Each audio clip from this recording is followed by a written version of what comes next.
Presentation of annual financial statement budget for 2021-22. Minister for Finance. గౌరవనీయ అధ్యక్ష, 2021-22 ఆర్థిక సంవత్సరానికి గాను ఆంధ్రప్రదేశ్ రాష్ట్ర వార్షిక బడ్జెట్ను మీ అనుమతితో గౌరవ సభ ముందు ప్రతిపాదించబోతా ఉన్నాను. మహోన్నతమైన వ్యక్తులంటే ఓటమి, బాధ, పోరాటం, నష్టం వంటి లోతులన్నింటినీ చవిచూసి దాటుకుని వచ్చిన వారే ఉంటారు. ఈ వ్యక్తులకు జీవితంపై ఉన్న అవగాహన, సున్నితంగా స్పందించే తీరు మరియు అభినందించే వ్యక్తిత్వము వారిని సంయమూర్తులుగా, అపార కరుణాహృదయులుగా చేస్తుంది. మహోన్నతమైన వ్యక్తులు ఊరికేనే ఉద్భవించరు. ఈ మాటల అధ్యక్ష ఎలిజబెత్ కూబ్లర్ రోస్ అని చాలా గొప్ప, దాదాపు ఈ శతాబ్దంలో ఒక గొప్ప రచయితగా, అదేవిధంగా ఒక డాక్టర్గా పేరుగాంచిన వ్యక్తి. ఇన్ ఇంగ్లీష్ అధ్యక్ష translation, the most beautiful people we have known are those who have known defeat, known suffering, known struggle, known loss, and have found their way out of the depths. These persons have an appreciation, a sensitivity, and an understanding of life that fills them with compassion, gentleness, and a deep loving concern. Beautiful people do not just happen. Elizabeth Kubler Ross గారు అధ్యక్ష 2007 సంవత్సరంలో national women's hall of ఫేమ్లో America దేశంలో తన పేరు పెట్టడం జరిగింది.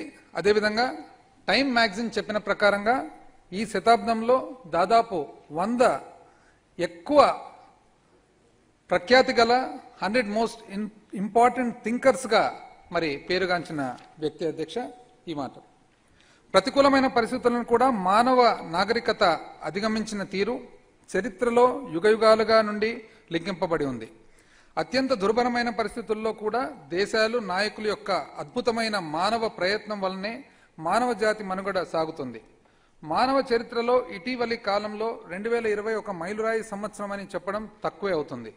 మునుపెన్నడూ లేని విధంగా 780 కోట్ల సంఖ్య గల యావత్తు మానవ జాతి ఒక ఉమ్మడి శత్రువుతో పోరాడడానికి కలిసి ముందుకు వచ్చారు.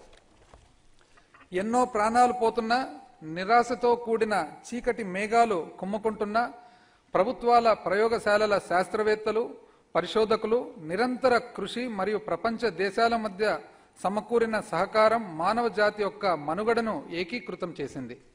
భారతదేశం ఈరోజు ప్రపంచ ఔషధ కేంద్రంగా ప్రశంసించబడుతున్నందున ప్రపంచాన్ని కుదుపుతున్న ఈ మహమ్మారికి వ్యతిరేకంగా జరుగుతున్న యుద్ధంలో భారతదేశాన్ని ముందంజలో నిలబెట్టడంలో మన వైజ్ఞానిక సమాజం మరియు మన ఔషధ పరిశ్రమ పోషించిన ప్రముఖ పాత్రను గుర్తించడం మన ప్రభుత్వం తరఫున నా ప్రథమ కర్తవ్యంగా భావిస్తున్నాను అధ్యక్ష. ఐ రిపీట్ వన్స్ అగైన్, జరుగుతున్న యుద్ధంలో భారతదేశాన్ని ముందంజలో నిలబెట్టడంలో మన వైజ్ఞానిక సమాజం మరియు మన ఔషధ పరిశ్రమ పోషించిన ప్రముఖ పాత్రను గుర్తించడం మన ప్రభుత్వం తరఫున నా ప్రథమ కర్తవ్యంగా భావిస్తున్నాను. చరిత్రలో మన భరతఖండం మానవ పురోగతిలో పోషించిన పాత్ర గురించి ఈ సమయంలో గుర్తు చేసుకుంటున్నాను. క్రీస్తుపూర్వం 3500 నుండి క్రీస్తుపూర్వం 1800 మధ్య కాలంలో మన దేశంలో వెలసిల్లిన సింధు లోయ నాగరికత పట్టణీకరణకు మరియు వాణిజ్యానికి మార్గదర్శిగా పనిచేసింది. అందువలన ప్రపంచంలోని గొప్ప నాగరికతల్లో ఒకటిగా ఇది పరిగణించబడుతుంది. ఇంతేకాక క్రీస్తు శకం 1 నుండి 17వ శతాబ్దాల మధ్య అనగా ప్రాచీన మరియు మధ్యయుగాల్లో భారతదేశం ఒక అతిపెద్ద ఆర్థిక వ్యవస్థగా బాసిల్లి ప్రపంచ సంపదలో 4వ వంతు కంటే ఎక్కువ ఉండేదని చెప్పబడింది. భారతదేశంపై వలస పాలన యొక్క ఆర్థిక దుష్ప్రభావ పరిమాణం ఖచ్చితమైన అంచనా వేయబడినప్పటికీ 18వ శతాబ్దం మధ్యకాలం నుండి దేశ ఆర్థిక వ్యవస్థ చాలా వేగంగా క్షీణించిందన్న సంగతి చెప్పవచ్చు. వలస పాలనలో జరిగిన క్రూరమైన దోపిడీ భారతదేశ ఆర్థిక వ్యవస్థను పూర్తిగా నాశనం చేసింది. బ్రిటిష్ ఆర్థికవేత్త యాంగస్ మాడిసన్ అంచనా ప్రకారం క్రీస్తు శకం 1700లో ప్రపంచ ఆదాయంలో 27% దాదాపు ఉన్న భారతదేశ వాటా, అంటే ఈరోజు చూసినట్లయితే అధ్యక్ష, ఈరోజు యూరోప్ వాటా 23వ శాతం ఉండగా భారతదేశం అప్పటికి 27% ఒక్క భారతదేశానికి మాత్రమే ఉండిందని చెప్పి బ్రిటిష్ ఆర్థికవేత్త యాంగస్ మాడిసన్ గారు చెప్పిన మాట అధ్యక్ష. మరి 1950 నాటికి 3కి పడిపోయింది. అంటే 27 నుంచి 3% పడిపోయిన మాట ఈరోజు ఒక్కసారి గుర్తు చేస్తున్నాను అధ్యక్ష. వలస పాలన బాధిత దేశాల్లో విస్తృతమైన అసమానతలను వదిలిపెట్టింది. ఇంతేగాక ఇది సమతుల్యం లేని సంపద పంపిణీకి కారణమైంది.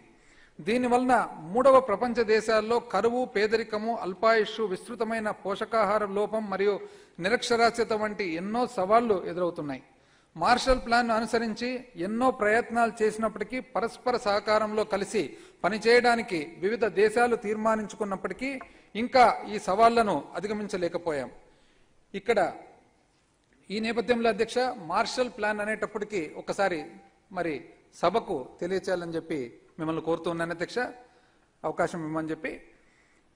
వాస్తవానికి 2వ ప్రపంచ యుద్ధం తర్వాత అప్పటికి chief of armed forces of United states of America మరి జనరల్ మార్షల్ ఉండగా తాను 2వ ప్రపంచ యుద్ధంలో వాస్తవానికి చర్చిల్ గారి మాటల్లో యాక్చువల్గా యుద్ధానికి మరి సారథ్యం వహించింది మార్షల్ అని చెప్పి చెప్పిన మాటలు, మరి తాను ప్రపంచ యుద్ధం తరువాత ఆయన ఫ్రాంక్లిన్ డిలానో రూజ్వెల్ట్ అనే అమెరికా ప్రెసిడెంట్ ఉండగా ఈయన అప్పటి సెక్రటరీ ఆఫ్ స్టేట్, అంటే ఇంచుమించు మన దేశానికి పోల్చినట్లయితే హోమ్ మినిస్టర్గా, ఆ తర్వాత మరి ట్రూమాన్ గారు అక్కడ ప్రెసిడెంట్గా ఉన్నప్పుడు ఆయన సెక్రటరీ ఆఫ్ డిఫెన్స్గా కూడా పనిచేసి, ఆ తర్వాత 2వ ప్రపంచ యుద్ధం తరువాత మరి యూరోప్ అంతా కూడా మరి చాలా ఇబ్బందికరమైన పరిస్థితుల్లో ఉన్నప్పుడు తాను అమెరికా దేశం నుంచి విపరీతమైన డబ్బుల సహాయం చేసి వెస్టర్న్ యూరోప్, పశ్చిమ యూరోప్ అంతా కూడా మరి మరొకసారి అభివృద్ధి చెందేదానికి ఒక ప్లాన్ ఇవ్వడం జరిగింది అధ్యక్ష. ఆ ప్లాన్ వల్లనే యూరోప్, పశ్చిమ యూరోప్ అంతా కూడా ఈరోజు మరి అభివృద్ధి చెందిందని చెప్పి మరి అందరూ కూడా శాస్త్రవేత్తలందరూ కూడా చెప్తూ ఉంటారు, ఆర్థికవేత్తలందరూ కూడా. అందుకే ఇది గుర్తించి ఆ తరువాత 1953 సంవత్సరంలో మార్షల్ గారికి నోబెల్ ప్రైజ్ ఇవ్వడం కూడా జరిగిందని చెప్పి ఒకసారి తెలియజేస్తూ ఉన్నాను అధ్యక్ష. మరి మార్షల్ గారు కూడా ఆ ప్లాన్ ప్రకారంగా చూసినట్లయితే మరి ఇంకా ఈ సవాళ్లను అధిగమించలేకపోయాం. పేదరికం మనకు పెద్ద సవాలుగా మిగిలిపోయింది. ఇటువంటి సమస్యలను ఎదుర్కోవడానికి ఐక్యరాజ్య సమితి ఆధ్వర్యంలో, యునైటెడ్ నేషన్స్ ఆధ్వర్యంలో ఒక సమిష్టి ప్రయత్నం 2015 కాలపరిమితిలో సహస్రాభివృద్ధి లక్ష్యాలను, మిలినియం డెవలప్మెంట్ గోల్స్ ను సాధించే రూపంలో తెరపైకి వచ్చింది. ఈ బహుళ లక్ష్యాల్లో సాధించిన వివిధ స్థాయిలో పురోగతిని దృష్టిలో ఉంచుకొని అన్ని దేశాలు సుస్థిర అభివృద్ధి లక్ష్యాలను, సస్టైనబుల్ డెవలప్మెంట్ గోల్స్ ను స్వీకరించే దశగా ఐక్యరాజ్య సమితి న్యూయార్క్ నగరంలో తీర్మానించింది. సస్టైనబుల్ డెవలప్మెంట్ గోల్స్ విషయానికి వచ్చినట్లయితే అధ్యక్ష, ప్రపంచం ముందుకు పోయేదానికి, పేదరికం నిర్మూలించేదానికి, అదేవిధంగా ప్రపంచంలో ఉండే అన్ని దేశాలు కూడా కలిసిమెలిసిగా ఒక సమానతతో కూడాలని చెప్పి ఏదైతే భావన ఉన్నదో యునైటెడ్ నేషన్స్ లో తీర్మానించబడిందో, ఆ తీర్మానంలో ఒకవేళ ఇవి సాధించాలంటే అతిపెద్ద దేశమైన భారతదేశము మరి తన వంతు దీంట్లో భాగస్వామ్యం ఉండాల్సింది ఎక్కువ అవసరం ఉంటుంది. కాబట్టి అధ్యక్ష, మరి సుస్థిర అభివృద్ధి లక్ష్యాలను చూసినట్లయితే SDG 1 సస్టైనబుల్ డెవలప్మెంట్ గోల్ 1 పేదరికం లేకపోవడం, SDG 2 ఆకలి లేకపోవడం, SDG 3 ఆరోగ్యం మరియు క్షేమం, SDG 4 నాణ్యమైన చదువు, SDG 5 లింగ సమానత్వం, SDG 6 శుద్ధమైన నీరు మరియు పరిశుభ్రత, SDG 7 కొనగలిగే మరియు పునరుత్పాదక శక్తి, SDG 8 తృప్తి కలిగే పని మరియు ఆర్థిక వృద్ధి, SDG 9 ఫ్యాక్టరీ, కొత్త ఆవిష్కరణ మరియు మౌలిక వసతులు, SDG 10 అసమానత్వాన్ని తగ్గించడం, SDG 11 ఎప్పటికీ స్థిరంగా ఉండే నగరాలు మరియు ప్రజా సమూహాలు, SDG 12 బాధ్యతతో కూడిన వినియోగం మరియు ఉత్పత్తి, SDG 13 వాతావరణ మార్పును ఆపడానికి తగు చర్యలు తీసుకోవడం, SDG 14 నీటిలోని జీవరాశులు, SDG 15 భూమిపై ఉన్న జీవరాశులు, SDG 16 శాంతి, న్యాయం మరియు పటిష్టమైన వ్యవస్థలు, SDG 17 10 లక్షల సాధనకు భాగస్వామ్యం. ఇవన్నీ కూడా అధ్యక్ష సస్టైనబుల్ డెవలప్మెంట్ గోల్స్ గా గుర్తించి ప్రపంచంలో ప్రతి ఒక్క దేశం కూడా తన వంతు ఇవన్నీ కూడా సాధించడానికి కృషి చేయాలని చెప్పి ఐక్యరాజ్య సమితి మరి ఆ రోజు అన్ని దేశాలు కలిసిన ఐక్యరాజ్య సమితి నిర్ణయించింది అధ్యక్ష. మరి సుస్థిర అభివృద్ధి లక్ష్యాల్లో కూడిన అజెండా 2030ను రూపొందించడంలో భారతదేశం ప్రముఖ పాత్ర పోషించింది. ప్రపంచం ఈ సుస్థిర అభివృద్ధి లక్ష్యాలను సాధించడానికి భారతదేశ పురోగతి అయిన ఎక్కువగా ఆధారపడి ఉంటుంది. ఇది పరోక్షంగా రాష్ట్ర ప్రభుత్వాలు సాధించిన పురోగతిపైనే ఆధారపడి ఉంటుందని కూడా చెప్పవచ్చును. కోవిడ్-19 మహమ్మారి నేపథ్యంలో సుస్థిర అభివృద్ధి లక్ష్యాల్లో కూడిన అజెండా ఎక్కువ ప్రాముఖ్యతను సంతరించుకుంది. ప్రపంచవ్యాప్తంగా వివిధ దేశాలు మరియు వివిధ ప్రభుత్వాలు తమ ప్రజలకు ఆరోగ్యకరమైన వాతావరణాన్ని అందించడానికి దృఢ సంకల్పంతో ప్రయత్నాలు చేస్తున్నాయి.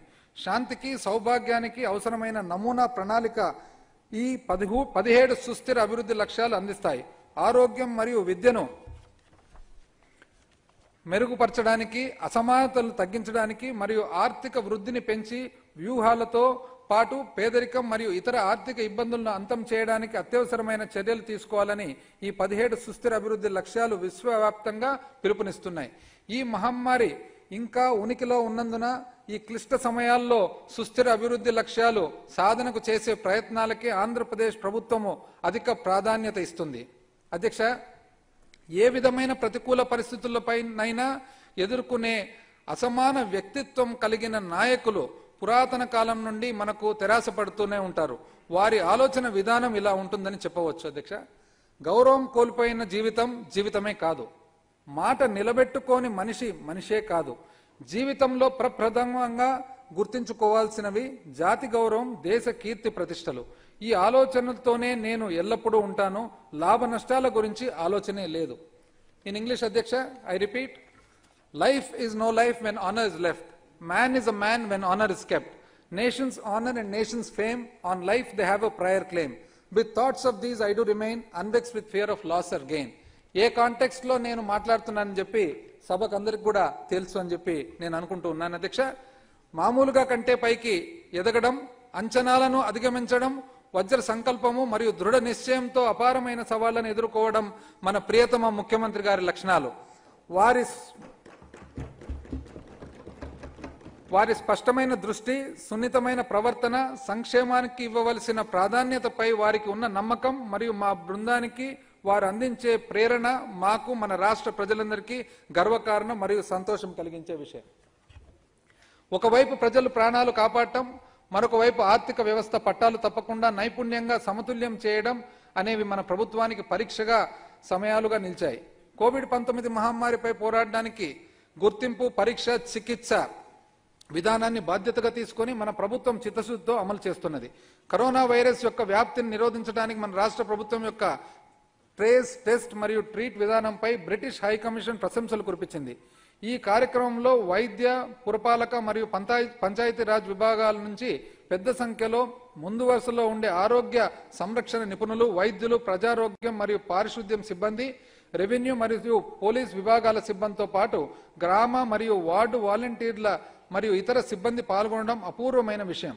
గత ఆర్థిక సంవత్సరం మనమంతా కోవిడ్-19 మహమ్మారితో పోరాడుతున్నప్పుడు మాత్రమే కాకుండా అన్ని సంక్షేమ విధానాలను సజావుగా అమలు చేసేటప్పుడు కూడా గ్రామ మరియు వార్డు సచివాలయ వ్యవస్థల యొక్క ఉపయోగం తెరపైకి వచ్చింది. సంక్షేమ పథకాల ఫలాలు అందరికీ అందివ్వడంలో ఎవ్వరూ వదిలివేయబడకూడదని మార్గదర్శక సూత్రంలో కోవిడ్ మహమ్మారిని పూర్తిగా నిర్మూలించవలసిన ఆవశ్యకతను దృష్టిలో పెట్టుకుని రాష్ట్రాన్ని సామాన్య స్థితికి మరియు స్థిరమైన వృద్ధి మార్గంలోకి మార్చడానికి అవసరమైన ధైర్యంతో కూడుకున్న పురోగామి చర్యలను తీసుకోవాలని మా నాయకుడు నిశ్చయించుకున్నారు. ఈ ప్రయత్నంలో భాగంగా మన ప్రభుత్వం గౌరవ ముఖ్యమంత్రి గారి నాయకత్వంలో కీలకమైన అభివృద్ధి కార్యక్రమాలే నవరత్నాలు మరియు మేనిఫెస్టోలోని ఇతర వాగ్దానాల ద్వారా 2030 నాటికి అన్ని సుస్థిర అభివృద్ధి లక్ష్యాలను సాధించే దిశగా సమగ్ర విధానాన్ని అనుసరిస్తుంది. అన్ని నవరత్నాల కార్యక్రమాలు మరియు మన మేనిఫెస్టోలో ఇచ్చిన వాగ్దానాలు వివిధ సుస్థిర అభివృద్ధి లక్ష్యాల్లో సన్నిహితంగా ఉంటాయని గౌరవ సభకు తెలియజేస్తున్నాను. 2021-22 ఆర్థిక సంవత్సరానికి గాను మన ప్రభుత్వం తలపెట్టిన కార్యక్రమాలతో సుస్థిర అభివృద్ధి లక్ష్యాలను సాధించే దిశగా నేను ఇప్పుడు ఈ బడ్జెట్ కేటాయింపులను ప్రతిపాదిస్తున్నాను. వ్యవసాయ రంగం. మేఘం సముద్రాన్ని ఆశ్రయించి నీరు నింపుకుంటుంది, మంచినీటిని వర్షిస్తుంది, ప్రాణుల దాహార్తిని తీరుస్తుంది. రైతు బాగుంటేనే రాష్ట్రం బాగుంటుందని నమ్మిన మన ముఖ్యమంత్రి జగన్మోహన్ రెడ్డి గారు అన్నదాతలకు అమితానందము కలిగించే ఓ వర్షించే మేఘం లాంటి వారు. రైతుల మొహాల్లో సంతోషించి వెలిగించే ఒక తొలికరి చినుకు లాంటి వారు. ఎన్ని కష్టాల్లో చిక్కుకున్నా మంచివాడి స్వభావం మారదు, స్థిరంగా ఉంటుంది. కర్పూరాన్ని మండించినా అది సువాసనలే వెదజల్లుతుంది. ఇదే విధంగా అన్నదాతకు అన్ని తానై వారికి అడుగడుగునా అండగా ఉంటూ మన ముఖ్యమంత్రి గారి నేతృత్వంలో ఈ ప్రభుత్వం రైతు బాంధవ ప్రభుత్వంగా ముందుకు సాగుతుంది. ఎన్ని ఆర్థిక ఇబ్బందులు ఎదురైనా అన్నం పెట్టే రైతన్నకు తోడ్పాటుగా నిలిచి భూమిపుత్రుల రుణం తీర్చుకుంటున్నాం. డాక్టర్ వైఎస్ఆర్ రైతు భరోసా ప్రధానమంత్రి కిసాన్ యోజన 2020-21 సంవత్సరంలో 13,500 రూపాయలు చొప్పున రైతులకు మాత్రమే కాకుండా కౌలుదారులు మరియు అటవీ భూముల సాగు రైతులు ROFR కూడా పెట్టుబడి సాయం అందించిన ఏకైక రాష్ట్రం ఆంధ్రప్రదేశ్ మాత్రమే అని చెప్పవచ్చు. ఐ రిపీట్ అధ్యక్ష, కౌలుదారులు మరియు అటవీ భూముల సాగు రైతులకు ROFR రైతులకు కూడా పెట్టుబడి సాయం అందించిన ఏకైక రాష్ట్రం ఆంధ్రప్రదేశ్ మాత్రమే అని చెప్పవచ్చును. మన ప్రభుత్వము 1,54,000 కౌలుదారులు మరియు అటవీ భూముల సాగు రైతుల ROFR కుటుంబాలతో కలుపుకొని మొత్తం 51,59,000 అర్హత గల రైతుల కుటుంబాలకు 6,928 కోట్ల రూపాయలు పెట్టుబడి సాయం అందజేసింది. ఐ రిపీట్ అధ్యక్ష, 51,59,000 అర్హత గల రైతు కుటుంబాలకు 6,928 కోట్ల రూపాయలు పెట్టుబడి సాయం అందించింది. డాక్టర్ వైఎస్ఆర్ రైతు భరోసా ప్రధానమంత్రి కిసాన్ యోజన ద్వారా 2021-22లో 7,400 కోట్ల రూపాయలు పెట్టుబడి సాయం అందజేయడానికి ప్రతిపాదిస్తున్నాను. డాక్టర్ వైఎస్ఆర్ ఉచిత పంటల బీమా రైతులపై ₹1 కూడా భారం లేకుండా ఉచిత పంట బీమాను అమలు చేస్తున్న ఏకైక రాష్ట్రం కూడా ఆంధ్రప్రదేశ్ మాత్రమే. ఈ పంట బీమా మొత్తం ఆంధ్రప్రదేశ్ రాష్ట్ర పద్దు నుంచే చెల్లించబడుతుంది. ఐ రిపీట్ అధ్యక్ష, ఈ పంట బీమా మొత్తం ఆంధ్రప్రదేశ్ రాష్ట్ర పద్దు నుంచే చెల్లించబడుతుంది. ఖరీఫ్ 2020కి సంబంధించిన బీమాను త్వరలోనే చెల్లిస్తామని తెలియజేయడానికి నేను చాలా సంతోషిస్తున్నాను. బీమా చెల్లింపులను ఇంత వేగంగా చెల్లించడం మరియు నేరుగా రైతుల ఖాతాల్లోకి జమ చేయడం ఆంధ్రప్రదేశ్ చరిత్రలోనే ఇదే ప్రథమం. డాక్టర్ వైఎస్ఆర్ ఉచిత పంటల బీమా పథకానికి 2021-22 సంవత్సరానికి 1,802 కోట్లు 82 లక్షల రూపాయల కేటాయింపును ప్రతిపాదిస్తున్నాను. అర్హత గల అందరూ రైతులకు బీమా సదుపాయం అందించుట కొరకు Andhra Pradesh general insurance company APGIC అనే ప్రభుత్వ కంపెనీని స్థాపిస్తున్నాం. వైఎస్ఆర్ సున్నా వడ్డీ పంట రుణాలు బ్యాంకులకు విడుదల చేయడానికి బదులుగా అర్హత గల రైతుల బ్యాంకు ఖాతాల్లోనే వడ్డీ రాయితీ మొత్తాన్ని పారదర్శకంగా మన ప్రభుత్వం ఇప్పుడు నేరుగా జమ చేస్తుంది. 2014-15 నుంచి 2018-19 వరకు చెల్లించవలసిన ఉన్న బకాయిలను 51,84,000 రైతుల ఖాతాల్లోకి 688 కోట్ల రూపాయలు జమ అయ్యేటట్లుగా మన ప్రభుత్వం చెల్లించింది. 2021-22 సంవత్సరం కోసం వైఎస్ఆర్ సున్నా వడ్డీ పంట రుణాలకై 500 కోట్ల రూపాయలు కేటాయింపును ప్రతిపాదిస్తున్నారు. డాక్టర్ వైఎస్ఆర్ రైతు భరోసా కేంద్రాలు ప్రభుత్వం 10,544 గ్రామీణ మరియు 2,234 పట్టణ డాక్టర్ వైఎస్ఆర్ రైతు భరోసా కేంద్రాలను ఏర్పాటు చేసింది. ఇవి సమీకృత వ్యవసాయ పెట్టుబడి ఇన్పుట్ కేంద్రాలు మరియు రైతు విజ్ఞాన కేంద్రాలుగా పనిచేస్తున్నాయి. డాక్టర్ వైఎస్ఆర్ రైతు భరోసా కేంద్రాలను వ్యవసాయం మరియు ఉద్యానవన పంటల ఉత్పత్తి సేకరణ కేంద్రాలుగా కూడా మన ప్రభుత్వం ప్రకటించింది. దీని ప్రకారం 2020 ఖరీఫ్ సమయంలో రైతు భరోసా కేంద్రాల స్థాయిలో 4,000 సేకరణ కేంద్రాలు ప్రారంభించబడ్డాయి. రైతుల రవాణా ఖర్చును ఆదా చేస్తూ గ్రామ స్థాయిలోని కనీస మద్దతు ధరను నిర్ణయిస్తున్న ఏకైక రాష్ట్రం ఆంధ్రప్రదేశ్ మాత్రమే అని నేను గౌరవ సభకు తెలియజేస్తున్నాను. ఐ రిపీట్ అధ్యక్ష, రైతుల రవాణా ఖర్చును ఆదా చేస్తూ గ్రామ స్థాయిలోనే కనీస మద్దతు ధరను నిర్ణయిస్తున్న ఏకైక రాష్ట్రం ఆంధ్రప్రదేశ్ మాత్రమే అని నేను గౌరవ సభకు తెలియజేస్తున్నాను. మన ప్రభుత్వం బాధ్యతలు స్వీకరించినప్పుడు నుండి 5,806 కోట్ల విలువైన 16.46 లక్షల మెట్రిక్ టన్నుల వ్యవసాయ వస్తువులను సేకరించడం జరిగింది. ఇందులో లాక్డౌన్ వ్యవధిలో 2,582 కోట్ల విలువైన సేకరణ జరిగింది. ఈ సేకరణ రైతులకు సకాలంలో సహాయాన్ని అందించేందుకు మరియు రైతుల సంక్షేమానికి మన ప్రభుత్వ నిబద్ధతకు ఉదాహరణమని గౌరవ సభకు తెలియజేస్తున్నాను. మన ప్రభుత్వం వ్యవసాయం మరియు ఉద్యానవన ఉత్పత్తుల్లో మార్కెట్ జోక్యం కోసం 3,000 కోట్ల రూపాయలతో ధరల స్థిరీకరణ నిధిని ఏర్పాటు చేసింది. 2021-22 సంవత్సరానికి ధరల స్థిరీకరణ నిధి భర్తీ కోసమై 500 కోట్లు ప్రతిపాదిస్తున్నాను. భర్తీ కోసం నష్టం ఏదైతే ఉందో గత సంవత్సరంలో దాన్ని భర్తీ చేసేదానికోసం 500 కోట్లు ప్రతిపాదిస్తున్నాను. డాక్టర్ వైఎస్ఆర్ వ్యవసాయ టెస్టింగ్ ల్యాబ్స్ రైతుల పరిసర ప్రాంతాల్లో నాణ్యమైన పరీక్షా సదుపాయాలు కల్పించడానికి ప్రభుత్వం నియోజకవర్గ స్థాయిలో 147 ప్రయోగశాలలు, జిల్లా స్థాయిలో 11 ప్రయోగశాలలు, 4 ప్రాంతీయ కోడింగ్ కేంద్రాలను ఏర్పాటు చేసింది. ఈ సమీకృత ప్రయోగశాలలు నాణ్యమైన పెట్టుబడి ఇన్పుట్ లభ్యాలతో నిర్ధారిస్తాయి మరియు తద్వారా పంట ఉత్పాదకతను పెంచడంలో సహాయపడతాయి. ఈ ప్రయోగశాలలు 2021 ఖరీఫ్ చివరి నాటికి పనిచేయడానికి సిద్ధంగా ఉంటాయి. నేను డాక్టర్ వైఎస్ఆర్ వ్యవసాయ టెస్టింగ్ ల్యాబ్ స్థాపన మరియు పనితీరు కొరకు 2021-22 సంవత్సరానికి గాను 88.57 కోట్ల రూపాయల కేటాయింపును ప్రతిపాదిస్తున్నాను. వ్యవసాయ యాంత్రీకరణ.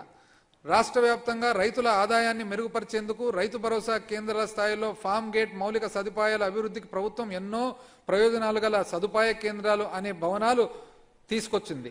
గ్రామ స్థాయిలో 10,246 కస్టమ్ నియామక కేంద్రాలు, నియోజకవర్గ స్థాయిలో 151 high tech high value farm machinery హబ్బులు ఏర్పాటు చేసుకుని పురోగతిలో కొనసాగుతున్నాయి. వ్యక్తిగత పనిముట్లు, నీడ్ బేస్డ్ సిహెచ్సిలు, కంబైన్డ్ హార్వెస్టర్లు, ప్రాథమిక మరియు ద్వితీయ ప్రాసెసింగ్ యూనిట్ల విలువ పెంచడానికి వ్యవసాయ యాంత్రీకరణ శిక్షణా కేంద్రంను ఏర్పాటు చేయడానికి నిర్ణయం తీసుకోవడమైనది. వ్యవసాయ యాంత్రీకరణకు 2021-22 గాను 739.46 కోట్ల రూపాయలు కేటాయింపును ప్రతిపాదిస్తున్నాను.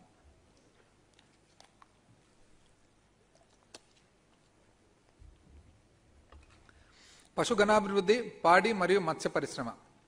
పాడి పరిశ్రమ అనగానే milk man of India doctor Verghese Kurien గారి అమూల్యమైన వాక్యాలు గుర్తుకు వస్తాయి. అమూల్ అంటే ఏమిటి? ఇది ఖచ్చితంగా పాల గురించి మాత్రమే కాదు, మన గ్రామీణ వ్యవస్థలో సామాజిక మరియు ఆర్థిక మార్పులకు ఇదే వేగంగా మార్పు అందించే ఒక సాధనం. మన రైతులు వారి స్వంత అభివృద్ధితో పాలు పంచుకునే కార్యక్రమంగా ఇది వృద్ధి చెందింది. త్రిభువన్ దాస్ గారితోనూ మరియు ఖైరా జిల్లా రైతులతోనూ సంవత్సరాల తరబడి కలిసి పనిచేసిన సమయంలోనూ ఈ విషయం తెలుసుకున్నాను. నిజమైన అభివృద్ధి అంటే ఆవులు, గేదెలు మొదలగు వాటి అభివృద్ధి కాదు, మహిళలు మరియు పురుషులు అభివృద్ధి. ఐ రిపీట్ అధ్యక్ష, నిజమైన అభివృద్ధి అంటే ఆవులు, గేదెల మొదలగు వాటి అభివృద్ధే కాదు, మహిళలు మరియు పురుషుల అభివృద్ధి. అభివృద్ధి సాధనలో వారు అందుబాటులో ఉంచలేనంత వరకు, అటువంటి అభివృద్ధి వారిని భాగస్వాములుగా చేయలేనంత వరకు, నియంత్రణ పూర్తిగా వారి చేతుల్లోనే ఉండే విధంగా వ్యవస్థ సృష్టించి పడలేనంత వరకు మహిళల మరియు పురుషుల అభివృద్ధి సాధ్యం కాదు. అందువల్ల మంచి ప్రభుత్వం అందించగలిగే మంచి పాలన ఏమిటి? ఏ ప్రభుత్వమైనా పరిపాలించడం తగ్గించుకొని దీనికి బదులుగా ప్రజల శక్తి సామర్థ్యాలు సమీకరించే మార్గాలను అన్వేషించాలి. ఐ రిపీట్ అధ్యక్ష, ఏ ప్రభుత్వమైనా పరిపాలించడం తగ్గించుకొని దీనికి బదులుగా ప్రజల శక్తి సామర్థ్యాలను సమీకరించే మార్గాలు అన్వేషించాలి. 1946లో కేవలం 2 డబ్బాల పాలు మరియు కొన్ని పాల ఉత్పత్తిదారులతో ప్రారంభమైన అమూల్ ప్రపంచంలోనే అతిపెద్ద పాల ఉత్పత్తిదారులుగా అవతరించింది. ఈ రోజు దేశవ్యాప్తంగా 1,86,000 పాల సహకార సంఘాలతో 1,66,00,000 పాల ఉత్పత్తిదారులతో ఉన్నారు. డాక్టర్ వర్గీస్ కురియన్ నేతృత్వంలో జరిగిన క్షీర విప్లవం నుండి స్ఫూర్తిదాయకమైన పాఠాలను నేర్చుకోవడంలో భాగంగా పాల సహకార సంఘాల పునరుజ్జీవనం మరియు పాల రంగాన్ని బలోపేతం చేయడానికి గుజరాత్ కోఆపరేటివ్ మిల్క్ మార్కెటింగ్ ఫెడరేషన్తో అవగాహన ఒప్పందం కుదుర్చుకోవడం ద్వారా ప్రభుత్వం ఆంధ్రప్రదేశ్ రాష్ట్ర అమూల్ ప్రాజెక్టును ప్రారంభించింది. ఆంధ్రప్రదేశ్లోని పాల ఉత్పత్తిదారుల సామాజిక ఆర్థిక అభివృద్ధి కాకుండా రాష్ట్రంలోని మహిళల ఆర్థిక సాధికారతపై ప్రత్యేక దృష్టి సారించడం, పాల ఉత్పత్తిదారులను తగిన నగదు ప్రోత్సాహం ఇవ్వడం, వినియోగదారులకు ధరకు తగిన నాణ్యమైన పాలు మరియు పాల ఉత్పత్తుల్లో లభించేటట్లు చేయడం మొదలుగునవి ఈ ప్రాజెక్టు లక్ష్యం. అంతేగాక 27 లక్షల మంది అధ్యక్ష మహిళల రైతులను భాగస్వామ్యం చేయడం మరియు రోజుకు 2 కోట్ల లీటర్ల పాలను సేకరించడం కూడా ఈ ప్రాజెక్టు లక్ష్యం. 9,899 ఇంచుమించు 10,000 అధ్యక్ష మహిళా పాల సహకార సంఘాల నిర్వహణలో బాధ్యతను పంచుకోవడం మరియు తగిన ధరతో పాటు ఆర్థిక అభివృద్ధిని అందుకోవడమే లక్ష్యంగా వారికి పాల నాణ్యత మరియు పారదర్శకతను నిర్ధారించే automatic milk collection units AMCU మరియు బల్క్ మిల్క్ కూలింగ్ యూనిట్స్ BMCUలను కలిగి ఉన్న భవనాలను ఏర్పాటు చేయడం జరుగుతుంది. ఈ విప్లవం ఇప్పటికే 700 గ్రామాల్లో ప్రారంభమైంది మరియు మహిళా పాల ఉత్పత్తిదారులు రైతుల లీటర్ల పాలు 5 నుంచి 17 వరకు అదనపు ఆదాయాన్ని పొందుతున్నారు. ఐ రిపీట్ అధ్యక్ష, రైతులు లీటర్ పాలకు 5 నుండి 17 వరకు అదనపు ఆదాయాన్ని పొందుతున్నారు. జగనన్న జీవక్రాంతి. రాష్ట్ర వ్యాప్తంగా 2,49,151 గొర్రెలు మేకలు యూనిట్ల పంపిణీ కోసం 1,869 కోట్లతో జగనన్న జీవక్రాంతి పథకాన్ని ప్రభుత్వం ప్రారంభించింది. ఈ పథకం యొక్క లబ్ధిదారులకు వైఎస్ఆర్ చేయూత కింద పశువుల సేకరణ, రవాణా మరియు బీమా ప్రీమియం కోసమై 75,000 రూపాయల ఆర్థిక సహాయం చేయబడుతున్నది. పశువుల రంగం నిరంతరమైన మరియు ఆటంకం లేని ఆదాయాన్ని సృష్టిస్తుంది మరియు వ్యవసాయ సంబంధిత పేద వర్గానికి జీవనోపాధిని అందిస్తుంది కూడా. వైఎస్ఆర్ పశువుల సహకార నష్టపరిహార పథకం ప్రభుత్వ ప్రాధాన్యత కార్యక్రమంగా కొనసాగుతుంది. ఈ పథకం ప్రకారం మేలు రకం స్వదేశీ జాతి పశువుకు ఒకదానికి 30,000 చొప్పున, సాధారణ జాతి గేదెలు మొదలైన పశు సంపదకు ఒకదానికి 15,000 చొప్పున మరియు ఒక్కొక్క గొర్రె లేదా మేకకు 6,000 చొప్పున రైతులకు నష్టపరిహారం చెల్లించబడుతుంది.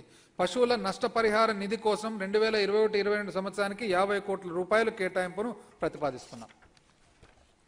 మత్స్యరంగం. దేశంలో మొత్తం చేపల ఉత్పత్తిలో మన రాష్ట్రం 46.23 లక్షల మెట్రిక్ టన్నుల ఉత్పత్తితో మొదటి స్థానంలో ఉంది. భారతదేశం మొత్తం ఉత్పత్తిలో మన రాష్ట్రం వాటా 29.4%గా ఉంది. దేశంలోని మొత్తం రొయ్యల సాగులో మన రాష్ట్రము 5.12 లక్షల మెట్రిక్ టన్నులంటే ఇంచుమించు 68.5%గా ఉంది.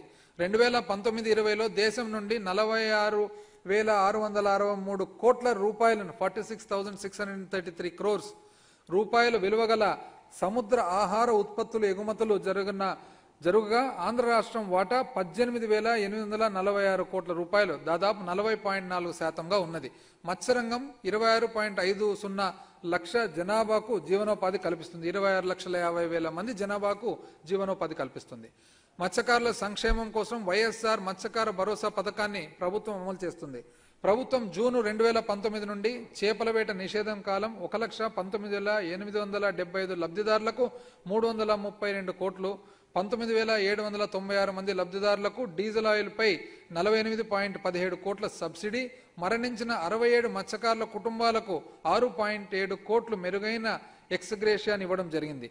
53,550 రొయ్యల పెంపకం రైతులకు విద్యుత్ సుంకం యూనిట్కు ₹3.86 నుండి ₹1.50కు తగ్గించబడింది. ఫలితంగా 1,560 కోట్ల ఆర్థిక సాయం చేయడం జరిగింది. గౌరవ సభకు తెలియజేస్తున్నాను. ఫలితంగా అధ్యక్ష 1,560 కోట్లు ఆర్థిక సహాయం చేయడం జరిగిందని గౌరవ సభకు తెలియజేస్తున్నాను.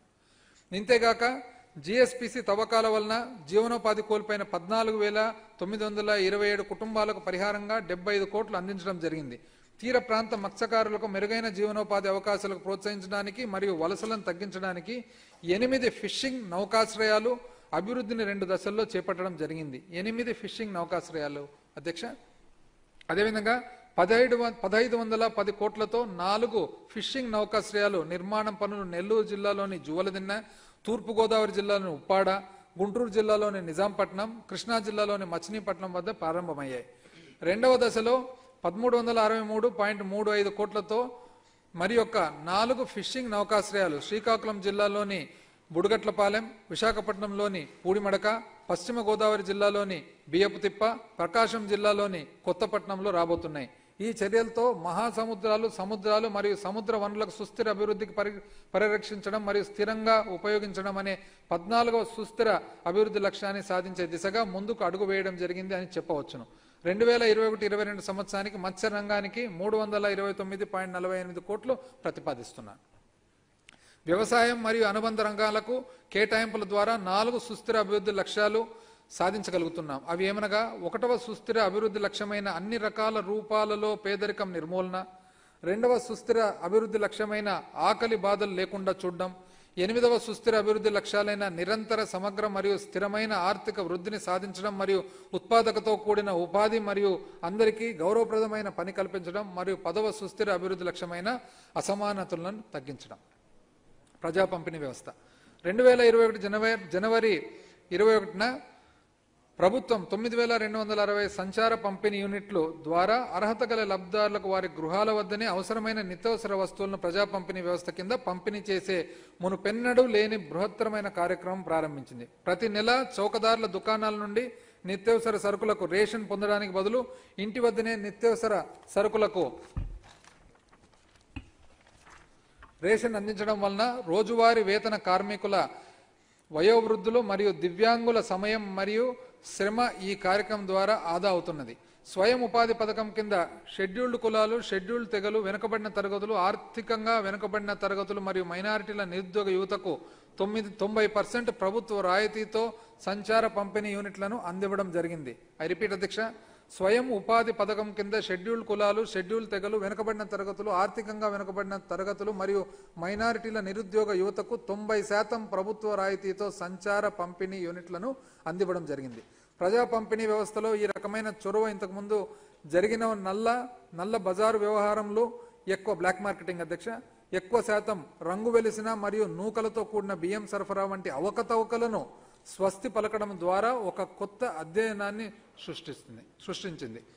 రేషన్ వంటి ఇంటి వద్దకే పంపిణీ చేయడం ద్వారా 12వ సుస్థిర అభివృద్ధి లక్ష్యమైన స్థిరమైన వినియోగ ఉత్పత్తి విధానం అవలంబించడం ద్వారా గొలుసు సరఫరా విధానం వలన జరిగే ఆహార నష్టాల తగ్గింపును సాధించగలుగుతున్నాం. గత సంవత్సరం అనగా 2020 కోవిడ్ లాక్డౌన్ సమయంలో నిత్యావసర వస్తువులను అదనంగా సరఫరా చేయడం కోసం 2020-21 ఆర్థిక సంవత్సరంలో ఏకంగా 3,103 కోట్ల రూపాయలు అదనపు వ్యయం చేయడం జరిగింది. ఐ రిపీట్ అధ్యక్ష, 2020-21 సంవత్సరంలో కోవిడ్ కారణంగా ఆర్థిక సంవత్సరంలో 3,103 కోట్ల రూపాయలు అదనపు వ్యయం చేయడం జరిగింది. అంటే మనం బడ్జెట్ కేటాయింపు కంటే కూడా అదనంగా వ్యయం చేయడం జరిగింది అధ్యక్ష. అయితే ఈ ఆర్థిక సంవత్సరంలో నిత్యావసర వస్తువులకు అదనంగా సరఫరా చేయడం కోసమే 754 కోట్ల రూపాయలను మే మరియు జూన్ 2021 నెలలుగాను ఖర్చు చేయడం జరుగుతుందని చెప్పి తెలియజేస్తున్నాను. ఆరోగ్యం మరియు పోషణ, నాణ్యమైన మరియు అందుబాటులో గల ఆరోగ్య సదుపాయాలకు ప్రాధాన్యతను కల్పించడం ప్రభుత్వం ప్రధాన అంశాలుగా ఒకటి.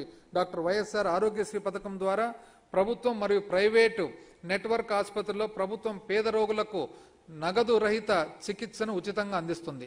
దీనికి తోడు డాక్టర్ వైఎస్ఆర్ ఆరోగ్య ఆసరా పథకం ద్వారా వేతన నష్టానికి పరిహారంగా బీపీఎల్ లబ్ధిదారులకు ఆపరేషన్ అనంతరం రోజుకు 225 రూపాయల ఆర్థిక సాయాన్ని అందిస్తుంది. ఈ పథకాలు మరియు ఔషధాల కోసం 2021-22 సంవత్సరానికి 2,258 కోట్ల 94 లక్షల రూపాయలు కేటాయింపు నేను ప్రతిపాదిస్తున్నాను. ఆరోగ్య సంరక్షణకు ప్రాధాన్యత ఇచ్చే ప్రభుత్వాలు రాష్ట్ర స్థూల ఉత్పత్తి పెంచగలిగే ఆరోగ్యకరమైన మరియు ఉత్పాదకతతో కూడిన మానవ మూలధనం కలిగి ఉంటాయి. ఈ విధంగా ప్రభుత్వ ప్రజారోగ్య మరియు ఆరోగ్య మౌలిక సదుపాయాల కల్పనకై నాడు నేడు కార్యక్రమాన్ని ప్రాధాన్యత అమలు చేస్తుంది. ఈ కార్యక్రమం కింద అవసరమైన చోట ఆసుపత్రులు, జాతీయ అక్రిడిటేషన్ మరియు ఆరోగ్య సంరక్షణ ప్రొవైడర్స్ బోర్డు మరియు భారత ప్రజారోగ్య ప్రమాణాలకు అనుగుణంగా ఆరోగ్య ఉప కేంద్రాలు, ప్రజారోగ్య కేంద్రాలు, సామాజిక ఆరోగ్య కేంద్రాలు, ఏరియా ఆసుపత్రులు, జిల్లా ఆసుపత్రులు, బోధన ఆసుపత్రులు, మౌలిక వసతులు మరియు ఉపకరణాలు ఏర్పాటు, అదనపు మానవ వనరుల కల్పన ద్వారా ఆధునీకరించబడ్డాయి. భారతీయ వైద్య మండలి మార్గదర్శకాల ప్రకారం 16 కొత్త వైద్య కళాశాలను స్థాపించడమే కాకుండా ప్రస్తుతం ఉన్న వైద్య కళాశాలను మరియు బోధన ఆసుపత్రులను ఆధునీకరించాలని ప్రభుత్వం నిర్ణయించింది. ఐ రిపీట్ అధ్యక్ష, 16 కొత్త వైద్య కళాశాలను స్థాపించడమే కాకుండా ప్రస్తుతం ఉన్న వైద్య కళాశాలను మరియు బోధన ఆసుపత్రులను ఆధునీకరించాలని చెప్పి ప్రభుత్వం నిర్ణయించింది. ఇందుకోసము 1,538 కోట్ల 55 లక్షల రూపాయల కేటాయింపును ప్రతిపాదిస్తున్నారు. ప్రభుత్వం వివిధ సమయాల్లో వివిధ విషయాల్లో కోవిడ్-19 మహమ్మారి నివారణకు తగ్గించడానికి మరియు వీటి నిర్వహణ కోసం 2,246.18 కోట్లు ఖర్చు చేసింది. ప్రయోగశాలల ఏర్పాటుకు, ఆరోగ్య పరీక్షలకు, మందులకు, పీపీఈ కిట్లకు, వెంటిలేటర్లకు, ట్రూనాట్ యంత్రాల చిప్స్లకు, ఆక్సిజన్ పైప్ లైన్ల ఏర్పాటుకు, వ్యాక్సిన్ల సేకరణలకు మొదలగు వాటికై ఈ ఖర్చు చేయడం జరిగింది. ఇప్పటి వరకు 53,34,000 మందికి మొదటి విడత టీకాలు, 21,74,000 మందికి రెండో విడత టీకాలు వేయడం జరిగింది.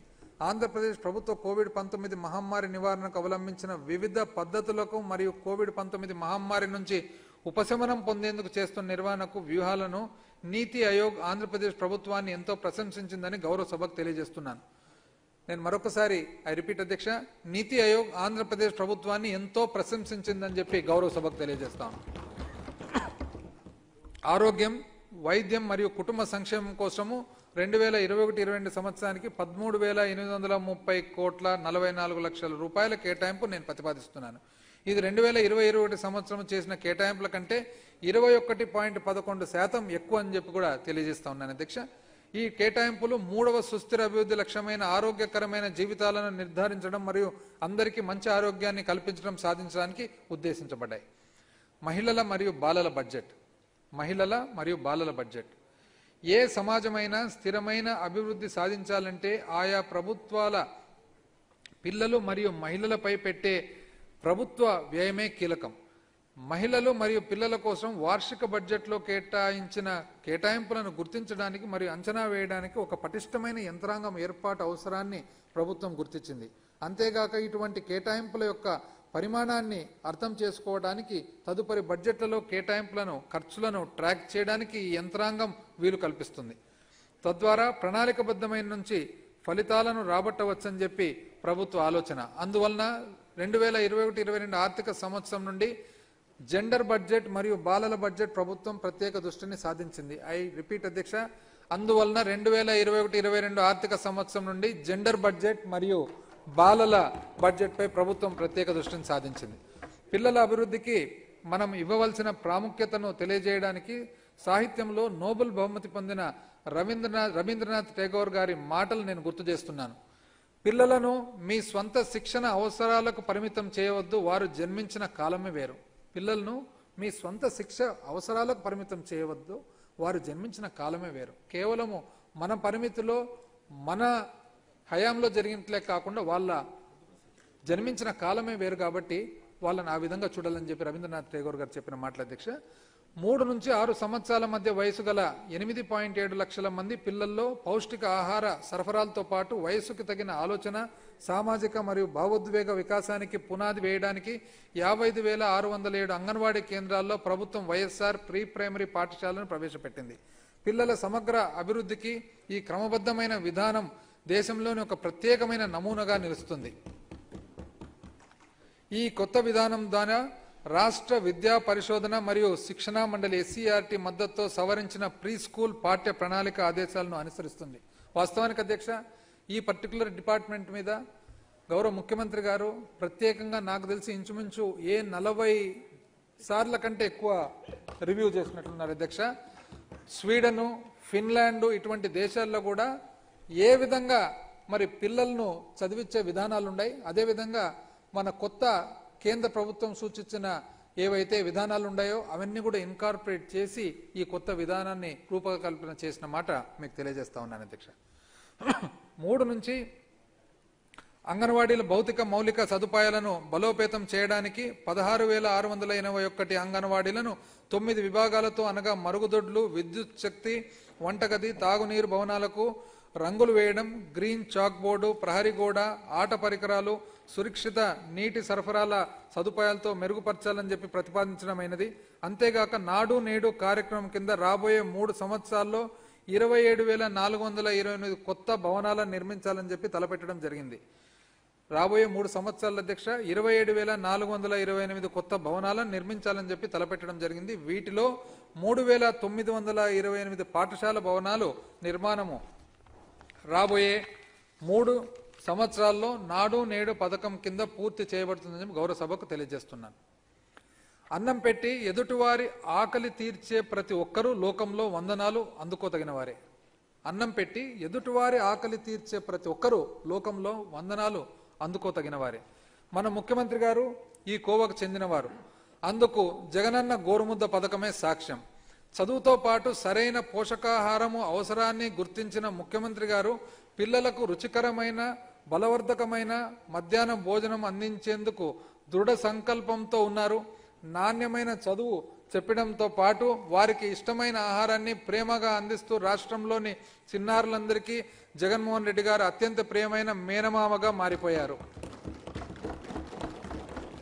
నాకు తెలిసే అధ్యక్ష, ముఖ్యమంత్రి గారు పాపం పిల్లలు చిన్నగున్నప్పుడు పాపం అంతకంటే కూడా ఎక్కువ ఇప్పుడు పెట్టినట్లున్నారు పాపం దృష్టి అని చెప్పి నేను అనుకుంటా ఉన్నాను. ఎందుకంటే కొన్ని నంబర్ ఆఫ్ టైమ్స్ ఏ ఆహారం ఎట్లా పెట్టాలి, ఏ దాంట్లో ఏ ఇంగ్రీడియంట్ పెట్టాలని చెప్పి డిస్కస్ చేసిన మాట. గర్భిణీ స్త్రీలకు, పాలిచ్చే తల్లులకు మరియు 6 నుండి 72 నెలల మధ్య వయస్సు ఉన్న పిల్లలకు ఉన్న రక్తహీనత మరియు పోషకాహారం లోపం సమస్యను పరిష్కరించడానికి వైఎస్ఆర్ సంపూర్ణ పోషణ పథకాన్ని అంగన్వాడీ కేంద్రాల ద్వారా నిర్వహిస్తున్నాము. రాష్ట్ర వ్యాప్తంగా 55,607 అంగన్వాడీ కేంద్రాల ద్వారా 6 నుండి 72 నెలల మధ్య వయస్సు గల 23,70,000 మంది పిల్లలకు మరియు 6,46,000 మంది గర్భిణీలు మరియు పాలిచ్చే తల్లులకు సంపూర్ణ పౌష్టికాహార భోజనం, పాలు మరియు గుడ్లను అందజేస్తున్నాం. వీటి అమలు ద్వారా 2వ సుస్థిర అభివృద్ధి లక్ష్యాలను ఆకలిని అంతం చేయటం, ఆహార భద్రతను సాధించడం, మరియు పోషణను మెరుగుపరచడంలను సాధించగలుగుతున్నాం. మహిళా సాధికారత. మహిళల స్థితిగతులు బాగుపడనిదే సమాజం అభివృద్ధి చెందదు. ఏ పక్షి అయినా ఒక్క రెక్కతో ఎగరలేదు. స్వామి వివేకానంద గారి వాక్యాలు అధ్యక్ష. మహిళల స్థితిగతులు బాగుపడనిదే సమాజం అభివృద్ధి చెందదు. ఏ పక్షి అయినా ఒక రెక్కతో ఎగరలేదు. వైఎస్ఆర్ ఆసరా. మహిళల సాధికారత, స్వయం ప్రతిపత్తి మరియు వారి రాజకీయ, సామాజిక, ఆర్థిక, ఆరోగ్య స్థితిగతులు మెరుగుదల అనేవి సుస్థిరమైన సమగ్ర పాలనలో అంతర్భాగంగా ఉంటాయి. సురక్షితమైన జీవనోపాధి మరియు ఆర్థిక భాగస్వాముల కల్పన ద్వారా మహిళల ప్రాధాన్యతను మెరుగుపరచడానికి ప్రభుత్వం అనేక చర్యలు ప్రారంభించడమే కాక అమలు చేస్తుంది. మహిళల స్థితిని మెరుగుపరచడానికి ఒకే సమయంలో అన్ని చర్యలు తీసుకున్నప్పుడే అభివృద్ధి కార్యక్రమాలు సఫలీకృతమవుతాయి. మహిళలకు ఆర్థిక స్వాతంత్ర్యం కలుగజేయటం, రుణ విషయ వలయం నుంచి బయటకు, డెట్ ట్రాప్ నుంచి బయటకు తీసుకురావడానికి ప్రభుత్వం ప్రథమ కర్తవ్యం. 2019 ఏప్రిల్ 11 నాటికి ఉన్న 27,168 కోట్ల రూపాయల స్వయం సహాయక సంఘాల యొక్క బ్యాంకు బకాయిలను 4 విడతలుగా తిరిగి చెల్లిస్తామని చెప్పి గౌరవ ముఖ్యమంత్రి గారు వాగ్దానం చేశారన్న విషయం మీ అందరికీ తెలిసిందే. ఈ వాగ్దానాన్ని నెరవేర్చడానికి మన ప్రభుత్వము 2020 సెప్టెంబర్ 11న వైఎస్ఆర్ ఆసరా పథకాన్ని ప్రారంభించింది. ఈ పథకం అమల్లో భాగంగా వివిధ సంక్షేమ సంస్థల ద్వారా మొదటి విడతగా 6,337 కోట్ల రూపాయలు విడుదల చేయడం జరిగింది. గ్రామీణ పట్టణ ప్రాంతాల్లోని 8.71 లక్షల స్వయం సహాయక సంఘాల ప్రయోజనాల కోసం 2021-22లో వైఎస్ఆర్ ఆసరా పథకం రెండవ విడత కింద 6,337 కోట్ల రూపాయలు ఖర్చు చేయబోతున్నాం. ఐ రిపీట్ అధ్యక్ష. మొదటి విడతగా 6,337 కోట్ల రూపాయలు విడుదల చేయడం జరిగింది. గ్రామీణ పట్టణ ప్రాంతంలోని 8.71 లక్షల స్వయం సహాయక సంఘాల ప్రయోజనాల కోసం 2021-22లో వైఎస్ఆర్ ఆసరా పథకం రెండవ విడత కింద 6,337 కోట్ల రూపాయలు ఖర్చు చేయబోతున్నాం. ఇక్కడ I would like to take a break అధ్యక్ష. మీ అనుమతితో. ప్రతిపక్షం వారు లేరు అధ్యక్ష. వాళ్ళు ఉండింటే బాగుండేది. ఎందుకంటే 2014లో రుణమాఫీ అని చెప్పి ఎంత రుణము ఎంత మాఫీ చేసినారో వాళ్ళకే తెలుసు అధ్యక్ష. చివరి క్షణము రేపు ఎలక్షన్ ఉందంటే ముందు రోజు పసుపు కుంకుమ అని చెప్పారు అధ్యక్ష. దాంట్లో పసుపు లేదు, కుంకుమ లేదు అధ్యక్ష. ఇది యాక్చువల్గా వాస్తవం. మాట ఇచ్చడం, మాట అందుకనే చెప్పడం జరిగింది అధ్యక్ష. ఏమని?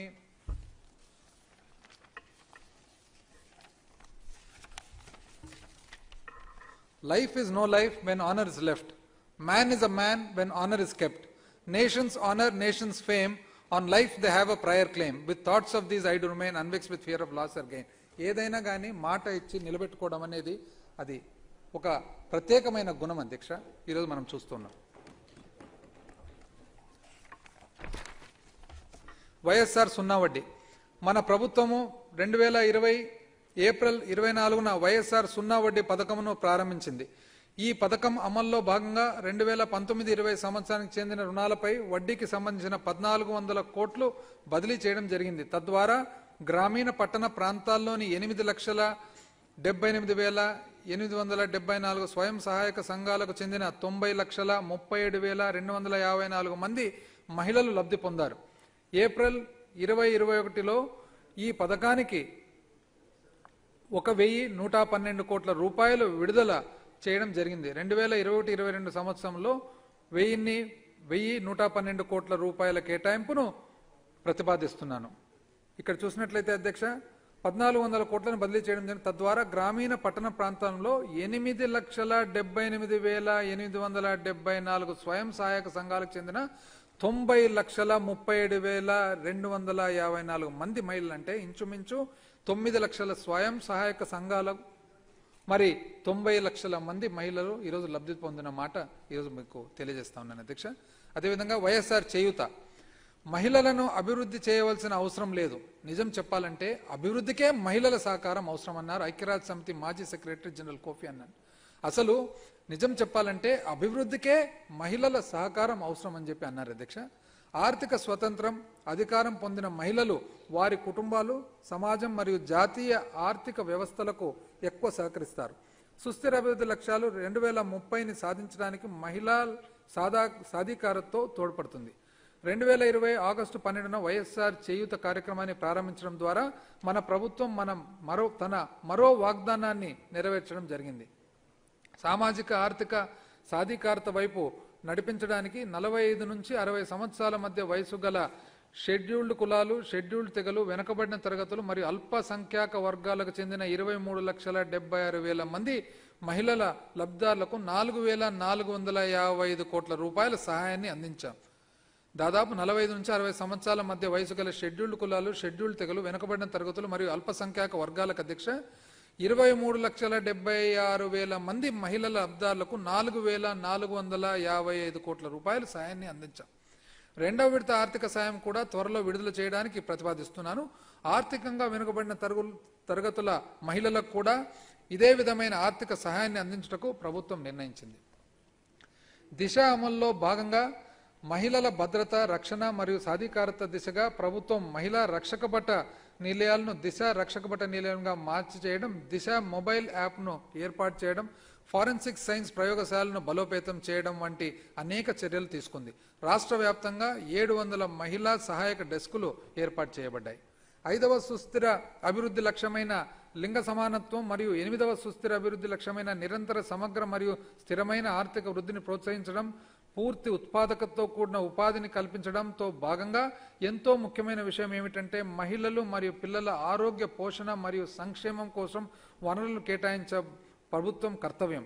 2021-22 మొత్తం బడ్జెట్ వ్యయంలో అధ్యక్ష పిల్లల అభివృద్ధికి 16,748 కోట్ల 47 లక్షల రూపాయలు 16,748 కోట్ల 47 లక్షల రూపాయలు మరియు మహిళల అభివృద్ధికి 47,223 కోట్ల 21 లక్షలు 47,223 కోట్ల 21 లక్షల రూపాయలు ఖర్చు అవుతుందని చెప్పి గౌరవ సభకు తెలియజేస్తున్నాను. సంక్షేమం, సమానత్వ సాధన, న్యాయ అన్యాయాల అంతరం లేకుండా వర్షం అందరిపై సమానంగా కురిసినట్టుగానే మీ వాత్సల్యంను కూడా అందరిపై సమానంగా చూపండి అని చెప్పి గౌతమ బుద్ధుడు బోధించాడు అనే విషయం మనందరికీ తెలిసిండేదే. సుస్థిర అభివృద్ధి లక్ష్యమైన స్థిరమైన పురోగతిని నమోదు చేయడం, సమర్థవంతమైన సామాజిక మౌలిక సదుపాయాలను నిర్మించడం అత్యవసరం. ఈ లక్ష్యం కొరకు పేద, వెనుకబడిన మరియు బలహీన వర్గాల అవసరాలు మరియు ప్రాధాన్యతతో సమగ్ర పద్ధతిలో పరిష్కరించాలని చెప్పి పిలుపునిచ్చింది. అన్ని వర్గాల పౌరుల సంక్షేమానికి, ముఖ్యంగా షెడ్యూల్డ్ కులాలు, షెడ్యూల్డ్ తెగలు, వెనుకబడిన తరగతులు, ఆర్థికంగా వెనుకబడిన తరగతులు మరియు అల్పసంఖ్యాక వర్గాల వారి సంక్షేమానికి ప్రాధాన్యత ఇవ్వడానికి నవరత్నాల కార్యక్రమాలు మరియు ప్రభుత్వ ఇతర పథకాలు రూపొందించబడ్డాయని చెప్పి గౌరవ సభకు తెలియజేస్తున్నాను. వైఎస్ఆర్ బీమా 2020 అక్టోబర్ 21 నాటికి 1,41,00,000 మంది అర్హత గల పేద కుటుంబాలకు ఉచిత బీమా అందించే ఉద్దేశంతో 100% ప్రీమియం ఖర్చును తానే భరిస్తూ ప్రభుత్వం వైఎస్ఆర్ బీమా పథకాన్ని ప్రారంభించింది. 100% ప్రీమియం ఖర్చు ప్రభుత్వమే భరాయిస్తూ వైఎస్ఆర్ బీమా పథకాన్ని ప్రారంభించింది. ఇంటి పెద్దను కోల్పోయిన కుటుంబాలు నిరాశ్రయులు కాకుండా ఉండాలనే దృఢ సంకల్పంతో ప్రభుత్వమే తన సొంత నిధుల నుండి 12,039 మంది మరణించు కుటుంబాలకు 254 కోట్ల రూపాయలను క్లెయిమ్స్ మొత్తాన్ని చెల్లించింది. 2021-22 ఆర్థిక సంవత్సరంలో వైఎస్ఆర్ బీమా పథకానికి 372 కోట్ల రూపాయలను ప్రతిపాదిస్తున్నాను. వృత్తిదారులకు సంక్షేమ పథకాలు, జీవనోపాధి ఆర్థిక సాయం. వైఎస్ఆర్ వాహనమిత్ర పథకం ద్వారా ప్రభుత్వం ఆటో, టాక్సీ మరియు మ్యాక్సీ క్యాబ్ కలిగి ఉన్న 2,83,000 మంది డ్రైవర్లకు 283 కోట్ల రూపాయల ఆర్థిక సాయం చేసింది. వైఎస్ఆర్ నేతన్న నేస్తం పథకం కింద ప్రభుత్వం 81,000 చేనేత కుటుంబాలకు 194 కోట్ల 46 లక్షల రూపాయల ఆర్థిక సాయం చేసింది. జగనన్న చేదోడు పథకం 10 లక్షల చిరు వ్యాపారాలకు వారి మూలధన అవసరాలకు నిమిత్తం మరియు మార్కెట్లో లభించే ఇతర అధిక వడ్డీ రేట్ల నుండి ఉపశమనం పొందడానికి వడ్డీ లేని రుణాలు 10,000 చొప్పున మొత్తము 1,000 కోట్లు అందిస్తున్నాం. జగనన్న చేదోడు పథకం ద్వారా రజకులు, నాయి బ్రాహ్మణులు, దర్జీలు, దోబీలు మొదలుగా 2,85,000 మంది లబ్ధిదారులకు 285 కోట్ల రూపాయలు విడుదల చేయడం జరిగింది. ఈ పథకం ద్వారా 8వ సుస్థిర అభివృద్ధి లక్ష్యాలైన ఉత్పాదకతతో కూడిన ఈ ఉపాధి మరియు గౌరవప్రదమైన పని కల్పించడం, 1వ సుస్థిర అభివృద్ధి లక్ష్యమైన పేదరిక నిర్మూలన మరియు 10వ సుస్థిర అభివృద్ధి లక్ష్యమైన అసమానతల తగ్గింపులను సాధించగలుగుతున్నాం. ఉప ప్రణాళికలు అభివృద్ధి సూచికల్లో కూడిన అంతరాలను తగ్గించడానికి షెడ్యూల్ కులాలు, షెడ్యూల్ తెగలు మరియు వెనుకబడిన తరగతులకు చెందిన సమాజాల వ్యయం, ప్రయోజనాల మరియు అభివృద్ధి కొరకైన జనాభా ప్రతిపాదికన ఉప ప్రణాళికలు రూపొందించబడ్డాయి. వెనుకబడిన తరగతుల ఉప ప్రణాళిక. మన ప్రభుత్వం వెనుకబడిన తరగతులను బ్యాక్వర్డ్ క్లాసెస్ అని కాక బ్యాక్ బోన్ క్లాసెస్ అని పరిగణిస్తుంది. మన ప్రభుత్వం వెనుకబడిన తరగతులను బ్యాక్వర్డ్ క్లాసెస్ అని కాకుండా బ్యాక్ బోన్ క్లాసెస్ అని పరిగణిస్తుంది. ఈ ప్రణాళిక మెరుగైన అమలు కోసం 139 ఉపకులాల్లో కూడిన వెనుకబడిన తరగతుల సమాజాల కమ్యూనిటీల కొరకు 56 కొత్త బీసీ కార్పొరేషన్లు ఏర్పాటు చేయడం ఈ ప్రభుత్వం సాధించిన మరో మైలురాయి. మన ప్రభుత్వం ఇప్పటి వరకు సుమారు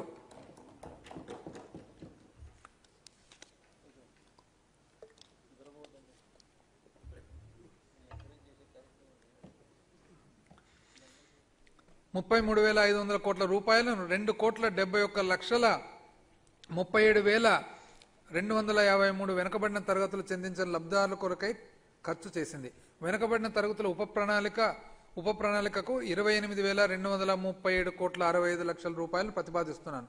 వెనుకబడిన తరగతుల ఉప ప్రణాళికకు సబ్ ప్లాన్కు 28,237 కోట్ల 65 లక్షల రూపాయలు ప్రతిపాదిస్తున్నాను. కాపు సంక్షేమం. కాపు సామాజిక వర్గం సంక్షేమం మన ప్రభుత్వ విధానాల్లో ఒక ముఖ్యమైన విషయం. కాపు సంక్షేమానికై స్పష్టమైన కేటాయింపులు చేయడం జరిగింది.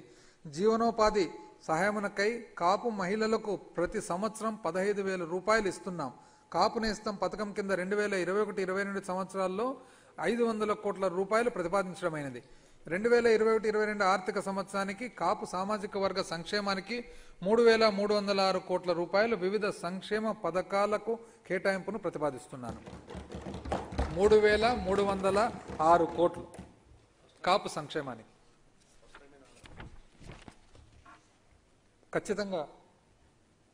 ఖచ్చితంగా అధ్యక్ష, ఎందుకంటే ఇప్పుడు కూడా ఒక్కసారి ప్రతిపక్షం వాళ్ళు ఉంటే బాగుండని అనిపిస్తుంది అధ్యక్ష. ఎందుకంటే వాళ్ళు అప్పట్లో చెప్పిన మాటలు అది ఎంత మటుకు అది నిజాలైనాయి, ఇప్పుడు చెప్పిన మాట కంటే ఎంత ఎక్కువ నిజమవుతుందని చెప్పి ఒక్కసారి గమనించుకునేదానికి. షెడ్యూల్డ్ కులాల ఉప ప్రణాళిక.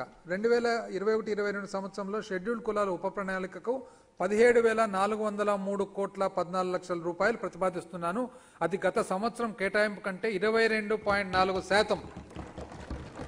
గత సంవత్సరం కంటే 22.4%, 14,218 కోట్లు ఎక్కువ అధ్యక్ష. షెడ్యూల్ తెగల ఉప ప్రణాళిక.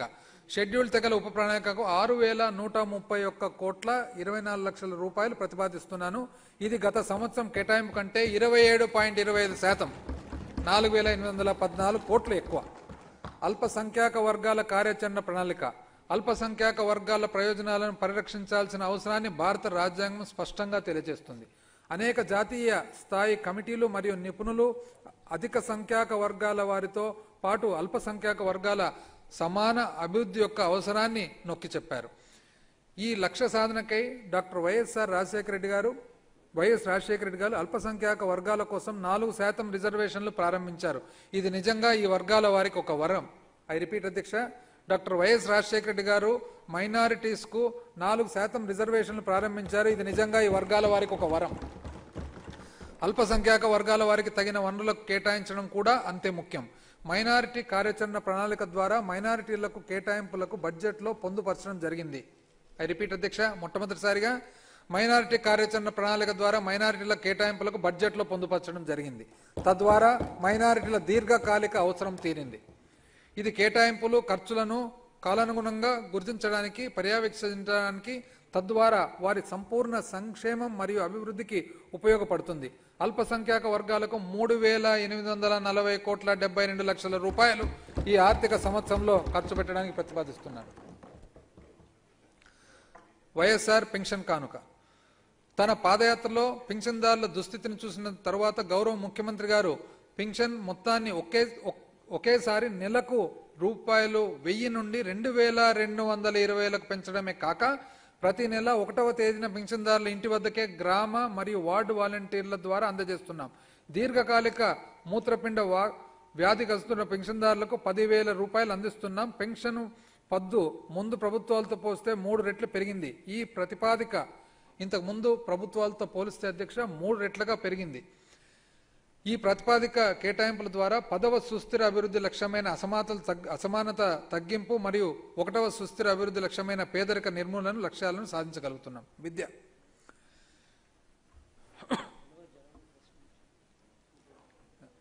త్వరలోనే అధ్యక్ష, త్వరలోనే 2250 నుంచి 2500 కాబోతుంది. ఆ తర్వాత 2750, ఆ తర్వాత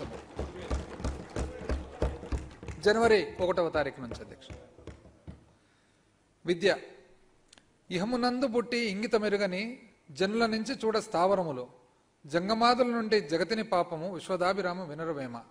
ఇహమునందు పుట్టి ఇంగిత మెరుగని జనుల నుంచి చూడ స్థావరములు జంగమాదులనట జగతిని పాపం విశ్వదాభిరామ వినరవేమ. మానవుడిగా పుట్టినందుకు జ్ఞానం సంపాదించాలి. జ్ఞానం లేనివాడు పశుపక్షాదులతో సమానం. కాబట్టి జ్ఞానార్జనే మానవ జన్మ పరమార్థం అని చెప్పి అంటున్నాడు యోగి వేమన గారు. వేమన గారు అధ్యక్ష మనందరికీ తెలిసిన విషయమే. కడప జిల్లాలో జన్మించి తాను చాలా సామాన్యమైన విషయాలు కూడా తరతరాలుగా ప్రతి ఒక్కరికి అర్థమయ్యేట్టుగా తన పద్యాల ద్వారా తన రాత ద్వారా తెలియపరిచిన విషయము. ఈ రోజుకి కూడా దాదాపు వేమన శతకం అంటే ఇంచుమించు మన ఒక ఆంధ్ర రాష్ట్రంలోనే కాకుండా యావత్తు భారతదేశంలో కూడా ఒక చాలా అందరూ కూడా గౌరవంతో మరి ఈరోజు దేశమంతా కూడా గర్వపడే రచయిత అధ్యక్ష. కాబట్టి జగనన్న అమ్మఒడి చదువు విలువ తెలిసిన ప్రభుత్వం ఇది. పిల్లల్ని బడికి పంపడంతో అమ్మల పాత్ర ఏమిటో తెలిసిన ప్రభుత్వం ఇది. అందుకే పిల్లలకు బడి గుడి నుడి అమ్మ ఒడియే అని తలంచి అమ్మ ఒడి పథకాన్ని ప్రారంభించిన మన ప్రభుత్వం 1వ తరగతి నుంచి ఇంటర్ వరకు చదువుతున్న లక్షలాది మందికి ఉపయోగపడేలా వారి మాతృమూర్తుల ఖాతాల్లో ఏటా 15,000 రూపాయలు జమ చేస్తుంది అమ్మ ఒడి.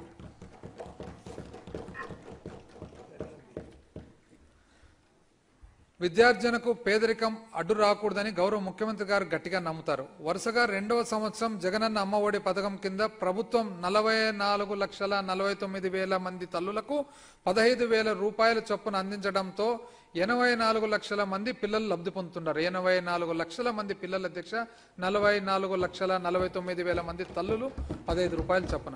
వరుసగా 2021-22 సంవత్సరంలో జగనన్న అమ్మఒడి పథకం ద్వారా 6,107,36,00,000 రూపాయల అర్హత కలిగిన విద్యార్థుల తల్లుల బ్యాంక్ ఖాతాల్లోకి నేరుగా బదిలీ చేయబడుతుంది. నాడు నేడు పాఠశాలలకు మౌలిక సదుపాయాల కల్పన ప్రపంచాన్ని మార్చడానికి మీరు ఉపయోగించగలిగిన అత్యంత శక్తిమయమైన ఆయుధం విద్య అన్నారు నెల్సన్ మండేలా. ప్రపంచాన్ని మార్చడానికి మీరు ఉపయోగించగలిగిన అత్యంత శక్తివంతమైన ఆయుధం విద్య అన్నారు Nelson Mandela.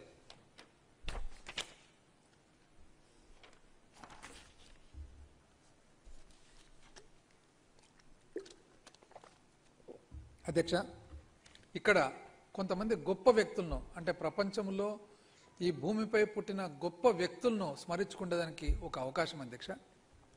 Nelson రోయిల్లాలా Mandela south Africa దేశానికి స్వాతంత్రం తెచ్చేదే కాకుండా 1994 నుంచి 99 వరకు తను మొట్టమొదటి స్వాతంత్రం వచ్చిన తర్వాత మొట్టమొదటి ప్రెసిడెంట్గా చేసి జాతి విభజన అనేది మరి లేకుండానే కాకుండా అధ్యక్ష స్వాతంత్రం వచ్చిన తర్వాత పాలించిన వాళ్లకు పాలించబడ్డ వారికి ఇద్దరు కూడా ఎటువంటి సమస్య లేకుండా దాన్ని ట్రాన్స్ఫర్మేషన్ చేసిన గొప్ప వ్యక్తి. ఎందుకంటే చాలా దేశాలకు స్వాతంత్రం వచ్చింది అధ్యక్ష కొలోనియల్ రూల్ తర్వాత. అయితే స్వాతంత్రం వచ్చిన తర్వాత దశాబ్దాల కొద్దీ పాలించిన వాళ్లకు పాలించబడ్డ వారికి ఈ రోజుకి కూడా ఇంకా సమస్యలు ఉంటున్నాయి. ఆయన గొప్పతనం ఏమంటే అది చాలా జాగ్రత్తగా ట్రాన్స్ఫర్మేషన్ చేసి ఒక టర్మ్ తర్వాత 2వ టర్మ్ వద్దని చెప్పి స్వతహాగా ఆయన వదిలిపెట్టినంత గొప్ప వ్యక్తి అధ్యక్ష. ఆయన దాదాపు స్వాతంత్రం కోసం పోరాడేటప్పుడు 27 సంవత్సరాలు ఒకే జైల్లో ఉండడం అధ్యక్ష, ఒకే సెల్లులో. మరి ఈరోజు ప్రపంచ చరిత్రలో చూసినట్లయితే ప్రజాస్వామ్యానికి సామాజిక న్యాయానికి తను ఒక చిహ్నంగా మిగిలిపోయి తాను నోబెల్ ప్రైజ్ అందుకుండేది కాకుండా ఫాదర్ ఆఫ్ ద నేషన్ అని సౌత్ ఆఫ్రికాలో తన బిరుదు కూడా అందుకున్న మాట ఈరోజు గుర్తు చేస్తున్నాను అధ్యక్ష. మనబడి నాడు నేడు పథకం కింద ఎందుకు ఈ ప్రోగ్రాంకు ఇటువంటి గొప్ప వ్యక్తి అన్న మాటలు నేను చెప్తూ ఉన్నానంటే ఈ ప్రోగ్రాం కూడా అటువంటి గొప్ప ఆలోచనతో కూడిన ఒక మానవ జాతికే ఉపయోగపడే ప్రోగ్రాం అని చెప్పి తెలియజేస్తున్నాను. మన బడి నాడు నేడు పథకం కింద మన ప్రభుత్వం 4వ సుస్థిర అభివృద్ధి లక్ష్యమైన నాణ్యమైన విద్య మరియు జీవితకాల అభ్యసన అవకాశాలు కలిగించడం సాధించే దిశలో పాఠశాలలో 9 మౌలిక సదుపాయాలను మెరుగుపరుస్తుంది. మొదటి దశలో 15,715 పాఠశాలలు ఇప్పటికే ఆధునీకరించబడ్డాయి. 2021 ఏప్రిల్ 15న ప్రారంభమయ్యే ఈ పథకం రెండవ దశలో భాగంగా 16,345 విద్యా సంస్థలు ఆధునీకరించబడ్డాయి. ఈ పథకం కోసం 2020-21లో 3,500 కోట్ల రూపాయలు కేటాయింపును ప్రతిపాదిస్తున్నారు. మధ్యాహ్న భోజనం పథకంలో భాగంగా 1 నుండి 10 వరకు తరగతి వరకు విద్యార్థులకు గుడ్డు, చిక్కి మొదలైన పోషక పదార్థాలను కూడా అందించడానికి దాదాపు అధ్యక్ష నాకు తెలిసి గౌరవ ముఖ్యమంత్రి గారు చిక్కి చాలా న్యూట్రిషియస్గా ఉండాలా, ఆరోగ్యకరంగా ఉండాలని చెప్పి ఆ కాంపోజిషన్ ఆఫ్ చిక్కి మీద కూడా చాలా డీటెయిల్డ్ రీసెర్చ్ చేసిన మాట ఈరోజు సభకు తెలియజేస్తున్నారు. ఈ అదనపు ఖర్చును రాష్ట్ర ప్రభుత్వమే పూర్తిగా భరిస్తుంది. జగనన్న విద్యా కానుక పథకం కింద 2020-21 ఆర్థిక సంవత్సరంలో ప్రభుత్వ పాఠశాలలో 1 నుంచి 10వ తరగతి వరకు చదువుతున్న 43 లక్షల మంది విద్యార్థులకు ప్రభుత్వం 2-3 జతల స్కూల్ యూనిఫామ్లు, 1 జత బూట్లు, 2 జతల సాక్సులు, 1 బెల్టు, పాఠ్య పుస్తకాలతో పాటు నోటు మరియు వర్క్ పుస్తకాలు మొదలైన వాటిని కూడుకున్న ఒక కిట్ను అందిస్తున్నాం. ఈ విద్యా సంవత్సరం నుండి అందరూ విద్యార్థులకు ఒక ఆంగ్ల తెలుగు నిఘంటువును కూడా ఇవ్వడానికి మన ప్రభుత్వం సంకల్పించింది. ఈ విషయంలో అధ్యక్ష అంటే ఈ విద్యా విధానము రూపకల్పన చూసినట్లయితే అధ్యక్ష ఫస్ట్ గ్రేడ్ బ్రహ్మాండమైన విధానము ఇవ్వడంతో పాటు అసమానత ఉండకూడదు. బడికి పోయే పిల్లలందరూ కూడా సమానంగా ఉండాలి. ఏ ఒక్కరు కూడా మనము గ్రామీణ ప్రాంతాల్లోకి పోయినట్టు చూసినట్లయితే అధ్యక్ష కొంత ఆర్థికంగా వెనుకబడిన వాళ్ళు, ఆర్థికంగా ఉన్న వాళ్ళని చూసినట్లయితే వాళ్ళు ఒక యూనిఫామ్ వేసుకొని రావడము, మనం ఆ యూనిఫామ్ ఉండకపోవడము, కొన్ని బళ్ళల్లో యూనిఫామ్లే ఉండకపోవడం, అసమానత అనేది లేకుండా పిల్లలు చిన్నప్పటి నుంచి కూడా ఒకవైపు చదువు కరెక్ట్గా ఉండాలి, ఒకవైపు పిల్లలు ఒకరితో ఒకరు సమానంగా ఉండాలి. ఎక్కడే కానీ నేను తక్కువ అనే భావన లేకుండా కాన్ఫిడెన్స్తో ముందుకు పోవాలనే దానికోసం రూపకల్పన చేసిన ఈ ప్రోగ్రామ్ అని చెప్పి మీ అందరికీ కూడా నేను తెలియజేస్తా ఉన్నాను అధ్యక్ష. అంటే దీని ఎంత లోతు ఉంది ఈ డిజైన్లు అనేది ఒకసారి మనం గమనించాల్సిన అవసరం ఉంది అధ్యక్ష. జగనన్న విద్యా దీవెన మరియు జగనన్న వసతి దీవెన. విద్య అంటే విషయాలను బట్టి పట్టడమే కాదు, మనసును ఆలోచింపజేసే దిశగా శిక్షణ. విద్య అంటే విషయాలను బట్టి పట్టడమే కాదు, మనస్సును ఆలోచింపజేసే దిశగా శిక్షణ. ఆల్బర్ట్ ఐన్స్టైన్ అధ్యక్ష, ఇక్కడ కూడా అధ్యక్ష గొప్ప వ్యక్తి. మరి ఆల్మోస్ట్ భౌతిక శాస్త్రవేత్తల్లో ఎక్కువ పేరుగాంచిన శాస్త్రవేత్త అధ్యక్ష. ఆయన the famous equation is equal to mc², energy is equal to mass into speed of light square అని చెప్పి తాను థియరీ ఆఫ్ రిలేటివిటీ అధ్యక్ష డాక్టర్ సురేష్. అదేవిధంగా అధ్యక్ష 1921 సంవత్సరంలో తాను కూడా నోబెల్ ప్రైజ్ ఆయన అందుకోవడం జరిగింది. మరి ఇంతకుముందు చెప్పినట్లుగా గొప్ప వ్యక్తులు గొప్ప ఈ భూలోకంలో పుట్టిన వాళ్ళందరూ కూడా వాళ్ళు ఏ విధంగా సమాజానికి ప్రపంచానికి కాంట్రిబ్యూట్ చేసినారని చెప్పి ఈరోజు స్మరించుకోవడము అధ్యక్ష. ఎందుకంటే ఇటువంటి గొప్ప వ్యక్తుల ద్వారానే స్ఫూర్తి తీసుకొని మనము ఈ బడ్జెట్లు రూపకల్పన చేస్తున్నాం. కాబట్టి లాస్ట్కు ఎంత గొప్ప వ్యక్తి అంటే ఈరోజు మనం వాడుక భాషలో కూడా బాగా మేధావి, పెద్ద మేధావి, మంచి తెలివైన వాడంటే నువ్వు పెద్ద ఐన్స్టైన్ అని అంటాం. అట్లా అంత గొప్ప వ్యక్తి కాబట్టి ఈరోజు మరి స్మరించుకుంటూ ఉన్నాం అధ్యక్ష. ఆర్థికంగా బలహీనమైన కుటుంబాలకు చెందిన విద్యార్థుల ఉన్నత విద్యను పొందడానికి వీలుగా ఆహారం, వసతి గృహ ఖర్చులకు భరించడానికి పూర్తి ఫీజు రీయింబర్స్మెంట్ కల్పించడానికి ఈ పథకాలు ఉద్దేశించబడినవి. కాలేజీ యాజమాన్యాలు పారదర్శకతతో వ్యవహరించడం కోసం ఈ పథకాల ద్వారా విడుదలయ్యే నిధులను అర్హత కలిగిన విద్యార్థుల తల్లుల బ్యాంకు ఖాతాల్లోకి నేరుగా బదిలీ చేస్తున్నాం. 2020-21 గాను జగనన్న విద్యా దీవెనకు 2,500 కోట్ల రూపాయలు, జగనన్న విద్యా దీవెనకు 2,500 కోట్ల రూపాయలు, జగనన్న వసతి దీవెనకు 2,257 కోట్ల 15 లక్షల రూపాయలు కేటాయింపులను ప్రతిపాదిస్తున్నాం. ఇంచుమించు 5,000 కోట్ల రూపాయలు అధ్యక్ష. మొత్తము 2021-22కి మాధ్యమిక మరియు ఇంటర్మీడియట్ విద్యకు మొత్తము 24,624,22,00,000 కేటాయింపును ప్రతిపాదించడమైనది. దాదాపు వన్ ఆఫ్ ద హైయెస్ట్ కేటాయింపుల చరిత్రలో ఎప్పుడు ఉండిండదు ఇంత కేటాయింపు. ఉన్నత విద్య, దొరలు దోచలేరు, దొంగలు ఎత్తుకుపోరు, భాతృజనం వచ్చి పంచుకోరు, విశ్వవర్ధనంబు విద్యాధనంబురా లలిత సుగుణజాల తెలుగు బాల. దొరలు దోచలేరు, దొంగలు ఎత్తుకోపోరు, భాతృజనం వచ్చి పంచుకోరు, విశ్వవర్ధనంబు విద్యాధనంబురా లలిత సుగుణజాల తెలుగు బాల. జంధ్యాల పాపయ్య శాస్త్రి గారు అధ్యక్ష, one of the greatest writers in Telugu literary field. తను రాసిన గొప్ప కావ్యాలు పుష్ప విలాపము, కుంతి కుమారి. తన గొప్పతనం ఏమంటే అధ్యక్ష, ఆ కావ్యంలో అధికారానికి అభ్యర్థనకు మధ్యలో ఏ విధమైన ప్లీ ఉంటుందో, అదేవిధంగా తెలివితేటలకు అజ్ఞానానికి ఏ విధంగా తేడా ఉంటుందో తెలియపరిచిన వ్యక్తి అధ్యక్ష. కరుణశ్రీ జంధ్యాల పాపయ్య శాస్త్రి గారు చెప్పినట్లుగా విద్య అనే సంపదను దోచుకోలేరు, దొంగలు దొంగలించలేరు, అన్నాదమ్ములు అక్క చెల్లెలు వచ్చి దాన్ని పంచుకోలేరు, ప్రపంచాన్ని అభివృద్ధి చేసేది విద్య మాత్రమే. ఇది గట్టిగా నమ్మిన సిద్ధాంతం మన ప్రభుత్వం అధ్యక్ష.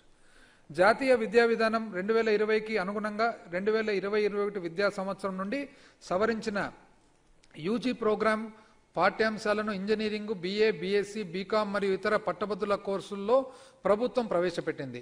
సవరించిన పాఠ్య ప్రణాళిక ఫలితం ఆధారమైనదే కాకుండా జీవిత నైపుణ్య అభివృద్ధి మరియు నైపుణ్య మెరుగుదల అంశాలను కలిగి ఉంటుంది. విస్తృతమైన ఎంపికలతో కూడిన చాయిస్ బేస్డ్ క్రెడిట్ సిస్టమ్ మరియు విద్యార్థుల ఉపాధిని పెంచడానికి 10 నెలలు తప్పనిసరి ఇంటర్న్షిప్ అనేది సవరించిన పాఠ్యాంశాల యొక్క ముఖ్య లక్షణాల్లో ఒకటి. ఈరోజు గమనించినట్లయితే అధ్యక్ష, అడ్వాన్స్డ్ కంట్రీస్ జర్మనీ, జపాన్, ఎన్నో దేశాల్లో ఇది ఖచ్చితంగా ఫాలో అవుతున్నారు అధ్యక్ష. ఏది ఉపాధిని పెంచడానికి ప్రతి నెల తప్పనిసరి internship should be a part of education process at the higher level.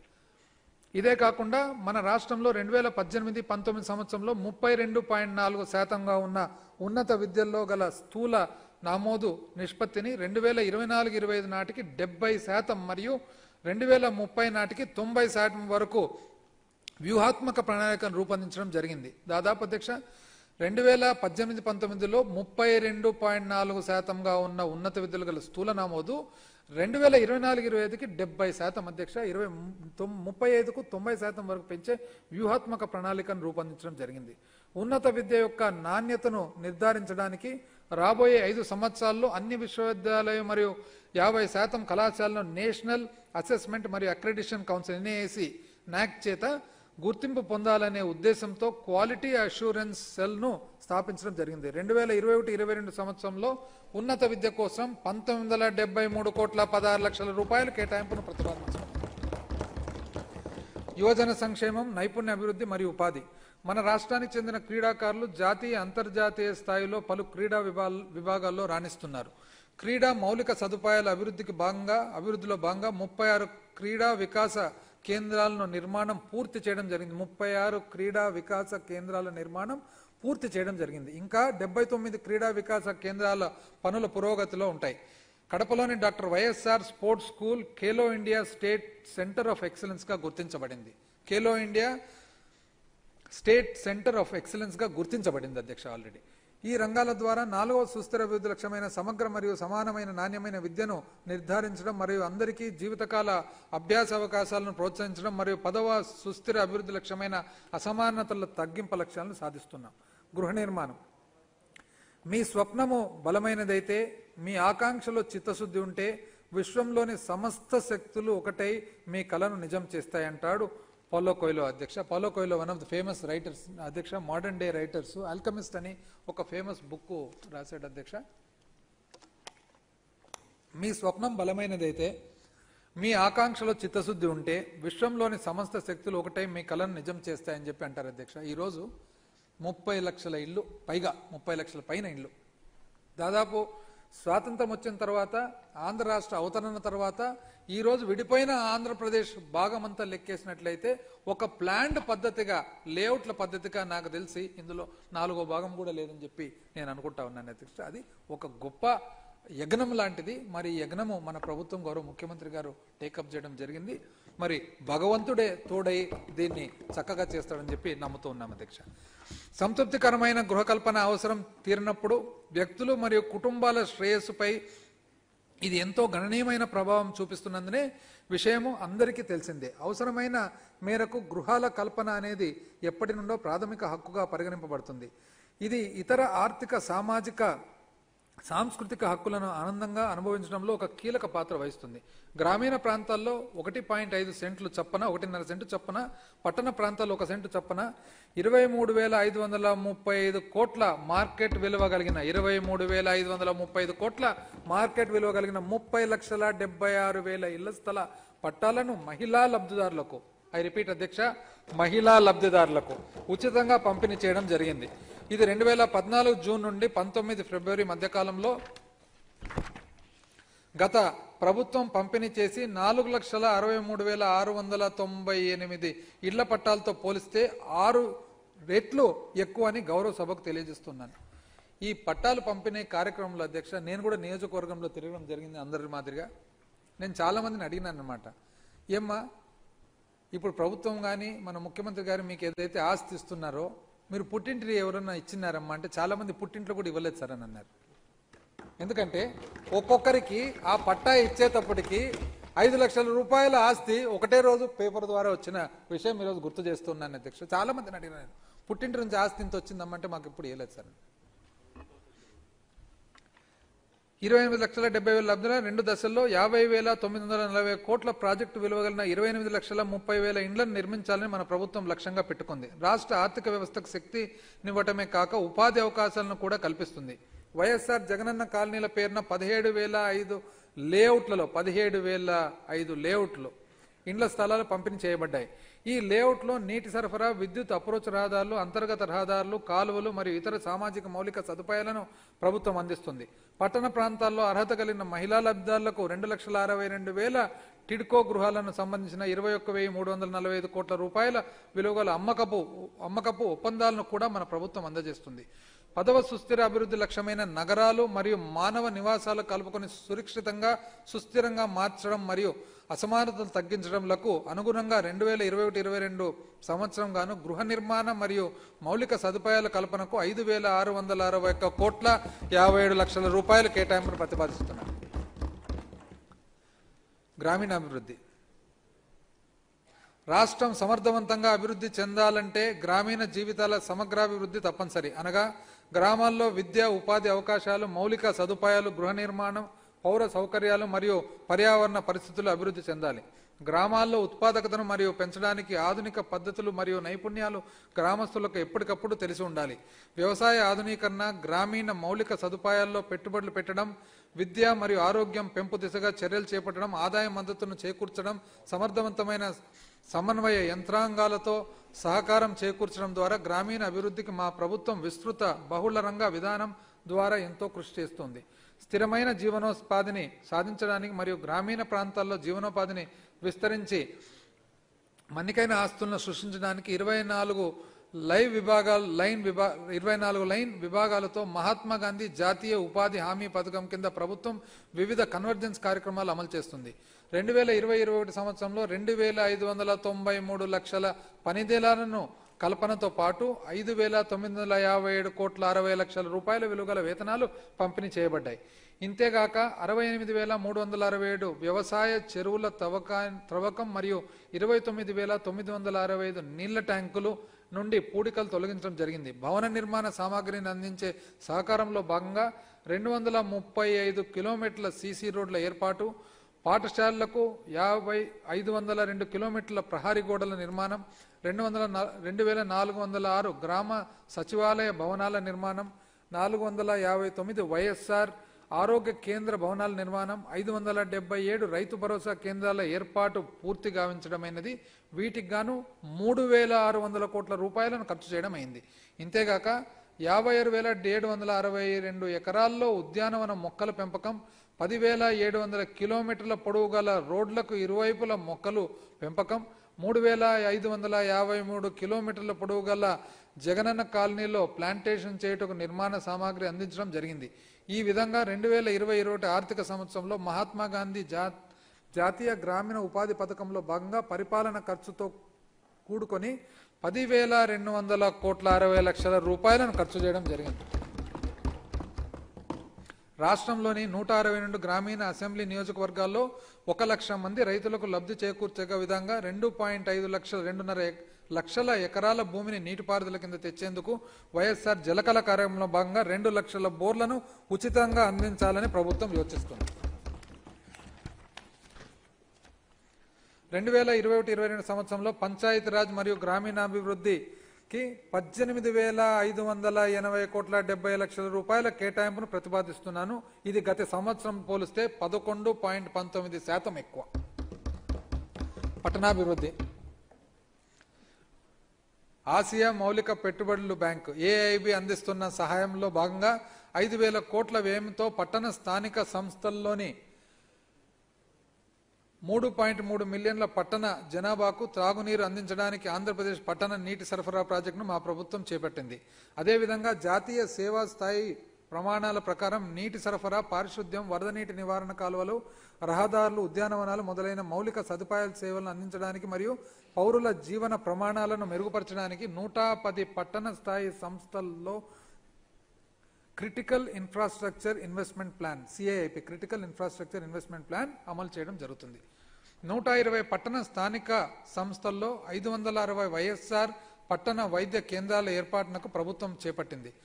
Amrit పథకం కింద వివిధ పట్టణ స్థానిక సంస్థల్లో 2 దశల్లో నీటి సరఫరా, మురుగునీటి నిర్వహణ మరియు వరద నీటి నివారణ కాలువల నిర్మాణం వంటి వివిధ పనులను చేపట్టడం జరిగింది. ఈ ప్రాజెక్టులన్నీ 2021 డిసెంబర్ నాటికి పూర్తి అవుతాయని అంచనా. మన ప్రభుత్వము పట్టణాభివృద్ధి కార్యక్రమాల ద్వారా 6వ సుస్థిర అభివృద్ధి లక్ష్యమైన అందరికీ పరిశుభ్రమైన నీరు, పారిశుద్ధ్యం మరియు 11 సుస్థిర అభివృద్ధి లక్ష్యమైన నగరాలు మరియు మానవ ఆవాసాలను సురక్షితంగా, సుస్థిరంగా, సమగ్రంగా రూపొందించటను సాధించే దిశగా ముందుకు వెళ్తుంది. అన్ని పట్టణ స్థానిక సంస్థల్లో మౌలిక సదుపాయాలు మరియు సేవలు ఏర్పాటు చేయడం వలన పట్టణ పౌరుల జీవన ప్రమాణాలు మెరుగుపడతాయి. 2021-22 సంవత్సరంలో పురపాలక పట్టణాభివృద్ధి శాఖకు 8,727,8 రూపాయల కేటాయింపు ప్రతిపాదిస్తున్నాను. ఇది గత సంవత్సరంలో పోలిస్తే 7.2% ఎక్కువ. గౌరవ మంత్రివర్యులు, మీ డిపార్ట్మెంటు 8,727,8 రూపాయల కేటాయింపు, ఇది గత సంవత్సరంతో పోలిస్తే 7.2% ఎక్కువ. అడవులు, పర్యావరణం అభివృద్ధి చెందుతున్న జీవ వైవిధ్యం కోసం మరియు పౌరులకు స్థిరమైన జీవన స్థలాన్ని సృష్టించడం కోసం హరితాంధ్ర ప్రణాళిక దిశగా ప్రభుత్వం అటవీ విస్తీర్ణం పెంపొందించాల్సి ఉంది. ఇది భారీ కార్బన్ సింక్ గా కూడా పనిచేస్తుంది. గౌరవ ముఖ్యమంత్రి గారు 2020 జూలై 22న 71వ వన మహోత్సవం ప్రారంభించారు. దీని ద్వారా 13వ సుస్థిర అభివృద్ధి లక్ష్యమైన వాతావరణ మార్పులను మరియు దాని ప్రభావాలను ఎదుర్కోవడానికి అత్యవసర చర్యలు తీసుకోవడం మరియు 15వ సుస్థిర అభివృద్ధి లక్ష్యాలైన భూసంపద, పర్యావరణము, వ్యవస్థల యొక్క స్థిరమైన వినియోగాన్ని రక్షించడం, పునరుద్ధరించడం మరియు ప్రోత్సహించడం, అడవులను స్థిరంగా నిర్వహించడం, ఎడారీకరణను ఎదుర్కోవడం మరియు భూసార క్షీణతను ఆపడమే కాక యథాస్థితిగా తీసుకురావడం మరియు జీవ వైవిధ్య నష్టాన్ని ఆపడంలో భాగంగా జగనన్న పచ్చతోరణ కార్యక్రమం కింద 9.5 కోట్ల విత్తనాలను నాటడం జరిగింది. ఈ 2021-22లో పర్యావరణ, అటవీ, విజ్ఞాన, సాంకేతిక విభాగానికి 806,47 రూపాయల కేటాయింపును ప్రతిపాదిస్తున్నారు. సాగునీటి వనరులు నీటికి సమస్యలను పరిష్కరించగలిగిన వారు ఎవరైనా 2 రకాల నోబెల్ బహుమతులు అర్హులు. ఒకటి శాంతికి, రెండవది విజ్ఞాన శాస్త్రానికి. ఇది చెప్పిన వారి అధ్యక్ష కెనడీ గారు. అంటే ఏమంటారంటే నీటికి సమస్యలను పరిష్కరించగలిగిన వాళ్ళు, నీటి సమస్యను పరిష్కరించగలిగినారు 2 నోబెల్ ప్రైజ్కు అర్హులవుతారంట అధ్యక్ష. ఒకటి వచ్చేసి విజ్ఞాన శాస్త్రానికి, ఒకటి వచ్చేసి శాంతికి. అంటే ఎంత ముఖ్యమో, ఎంత అవసరం మనకు నీరు అనేది. జేఎఫ్ కెనడీ అధ్యక్ష, one of the most famous politicians the world he's seen. మరి 35వ రాష్ట్రపతి అక్కడ అమెరికా దేశానికి. తాను హార్వర్డ్ యూనివర్సిటీలో చదువుతూ ఆ తర్వాత తాను రాసిన పుస్తకము ప్రొఫైల్స్ ఇన్ కరేజ్ అనేది పులిట్జర్ ప్రైజ్ కూడా మరి అందుకోవడం జరిగింది. పాపం చాలా అన్ఫార్చునేట్గా he was assassinated, but he still remains to be one of the most popular presidents that America has had. ప్రభుత్వము 54 జలయజ్ఞం ప్రాజెక్టులను చేపట్టగా వాటిలో 14 పూర్తయ్యాయి. మిగిలిన 40 ప్రాజెక్టులు పూర్తయిన తర్వాత పెద్ద మరియు మధ్య తరహా నీటిపారుదల ప్రాజెక్టుల కింద 27,62,00,000 ఎకరాల కొత్త నీటిపారుదల సామర్థ్యం కల్పించబడటమే కాక 5,03,00,000 ఎకరాల ఆయకట్టు స్థిరీకరింపబడుతుంది. బహుళార్థ సాధక ప్రాజెక్ట్ అయిన పోలవరం ప్రాజెక్టులో 66.86% హెడ్ వర్క్స్, 91.69 కుడి ప్రధాన కాలువ మరియు 69.96 ఎడమ ప్రధాన కాలువ పనులు పూర్తయ్యాయని మరియు పనులు వేగంగా జరుగుతున్నాయని గౌరవ సభకు తెలియజేస్తున్నాయి. రిపీట్ అధ్యక్ష. బహుళార్థక సాధక ప్రాజెక్ట్ అయిన పోలవరం ప్రాజెక్ట్ అధ్యక్ష మల్టీపర్పస్ 66.86% హెడ్ వర్క్స్, 91.69% కుడి ప్రధాన కాలువ, 69.96% ఎడమ ప్రధాన కాలువ పనులు పూర్తయ్యాయని మరియు పనులు వేగంగా జరుగుతున్నాయని చెప్పి గౌరవ సభకు తెలియజేస్తున్నాను. గౌరవ అధ్యక్ష, శ్రీకాకుళం జిల్లాలోని 9 మండలాల్లో 45,000 ఎకరాల విస్తీర్ణంలో నీటిపారుదల సామర్థ్యాన్ని సృష్టించే బొడ్డేపల్లి రాజగోపాలరావు వంశధార ప్రాజెక్టు 86% పూర్తయింది అధ్యక్ష. ఇది 2021 జూలై నాటికి పూర్తవుతుందని అంచనా వేయబడింది. వంశధార మరియు నాగావళి నదులు అనుసంధానం, మహేంద్ర తనయ నదిపై offshore reservoir, Sardar Gouthu Latchanna Thotapalli barrage project మరియు గజపతి నగరం బ్రాంచ్ కాలువ, శ్రీ గొర్ల శ్రీరాములు నాయుడు మద్దువలస రిజర్వాయర్ ప్రాజెక్టు, 2వ దశ పూల సుబ్బయ్య వెలుగొండ ప్రాజెక్టు,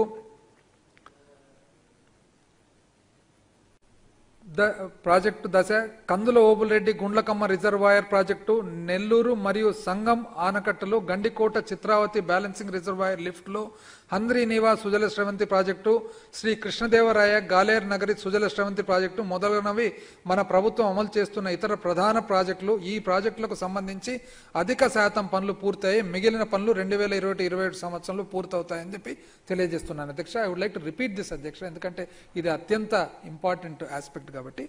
శ్రీకాకుళం జిల్లాలోని 9 మండలాల్లో 45,000 ఎకరాల విస్తీర్ణంలో నీటిపారుదల సామర్థ్యాన్ని సృష్టించే బొడ్డేపల్లి రాజగోపాలరావు వంశధార ప్రాజెక్టు 86% పూర్తయింది. ఇది 2021 జూలై నాటికి పూర్తవుతుందని అంచనా వేయబడింది.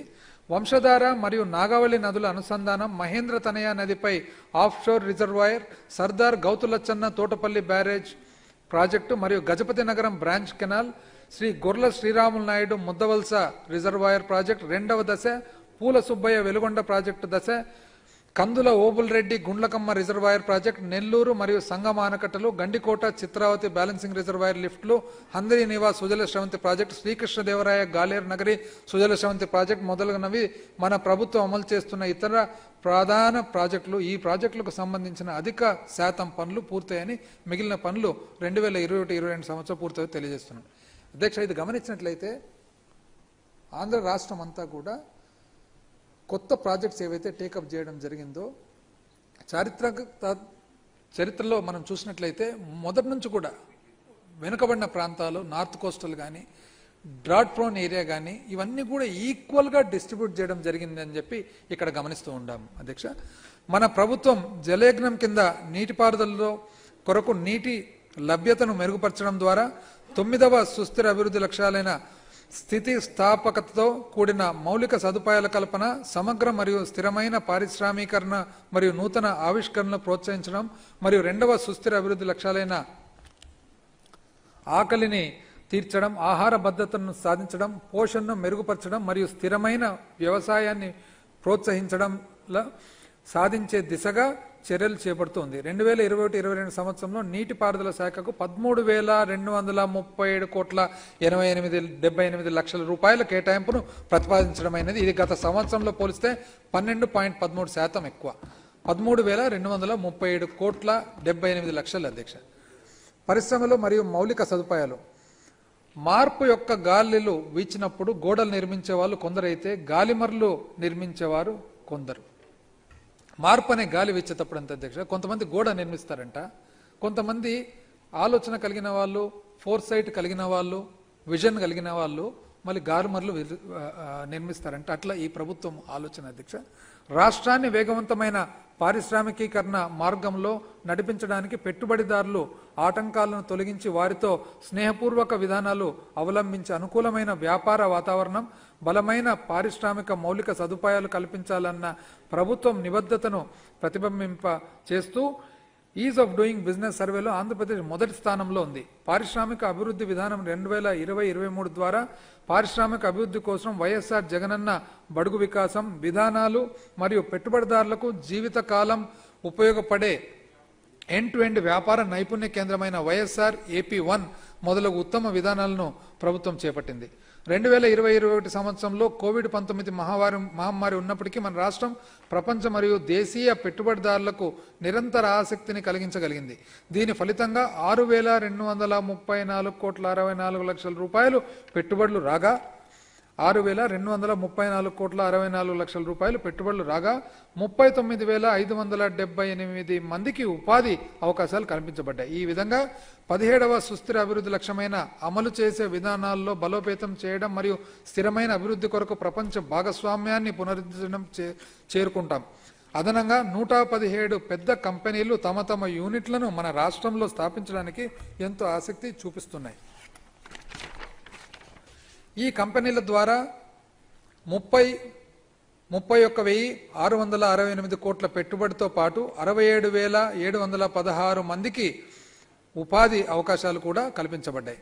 కడప జిల్లా కుప్పర్తిలో 3,155 ఎకరాల్లో 25,000 కోట్ల పెట్టుబడితో 2,50,000 మందికి ఉపాధి అవకాశాలను కల్పించే విధంగా మెగా ఇండస్ట్రియల్ హబ్ను మా ప్రభుత్వం అభివృద్ధి చేస్తుంది. ఇదే సమయంలో స్థిరమైన పట్టణ మరియు పారిశ్రామిక మౌలిక సదుపాయాలను సృష్టించడానికి పారిశ్రామిక నడవలైన కారిడార్స్ అధ్యక్ష విశాఖపట్నం చెన్నై పారిశ్రామిక నడవ, చెన్నై బెంగళూరు పారిశ్రామిక నడవ మరియు హైదరాబాద్ బెంగళూరు పారిశ్రామిక నడవలో వివిధ పారిశ్రామిక నోడ్లను అభివృద్ధి చేయడానికి ప్రభుత్వం తీవ్రంగా కృషి చేస్తుంది.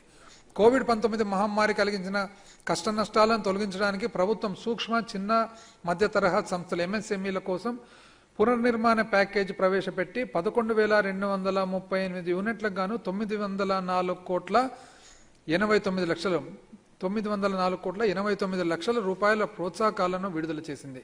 విద్యుత్పై లాక్డౌన్ సమయంలో కనీస డిమాండ్ ఛార్జీని కూడా 3 నెలల పాటు ప్రభుత్వం మాఫీ చేసింది. వైఎస్ఆర్ నవోదయ పథకం కింద 2,807 కోట్ల రూపాయల విలువైన 1,02,000 సూక్ష్మ, చిన్న, మధ్యతరహా సంస్థలను ఖాతాలను పునరుద్ధరించడమైనది. రాష్ట్రంలో 3 గ్రీన్ఫీల్డ్ విమానాశ్రయాలను ప్రభుత్వం అభివృద్ధి చేస్తుంది. 2021 మార్చి 28 ఉయ్యలవాడ నరసింహారెడ్డి ఓరకల్ విమానాశ్రయం షెడ్యూల్డ్ విమానాల సమన్వయంతో హైదరాబాద్ మరియు విశాఖపట్నంలో వాణిజ్య సేవలను ప్రారంభించింది. ఇక్కడ కూడా ఒక్కసారి I would like to bring to the notice అధ్యక్ష హౌస్. ఒకటి, ల్యాండ్ అయినప్పుడు వాస్తవాన్ని గౌరవ ముఖ్యమంత్రి గారు ఇనాగ్రేట్ చేయడం జరిగింది. కొత్త ప్లేన్ ల్యాండ్ అయినప్పుడు పైలట్ అది విధి కూడా ఏ విధంగా ఉంటుందంటే ఆ పైలట్ ఫస్ట్ ఫ్లైట్ ల్యాండ్ చేసిన పైలట్ కర్నూలుకు చెందినవారు. సో అడిగామన్నమాట, ఏ విధంగా ఉంది ఎయిర్పోర్ట్ ఇదంటే ఇది ఫస్ట్ క్లాస్ ఎయిర్పోర్ట్ సార్ అన్నారు. ఫస్ట్ క్లాస్ ఎయిర్పోర్టు 2 సంవత్సరాలు పట్టింది అధ్యక్ష.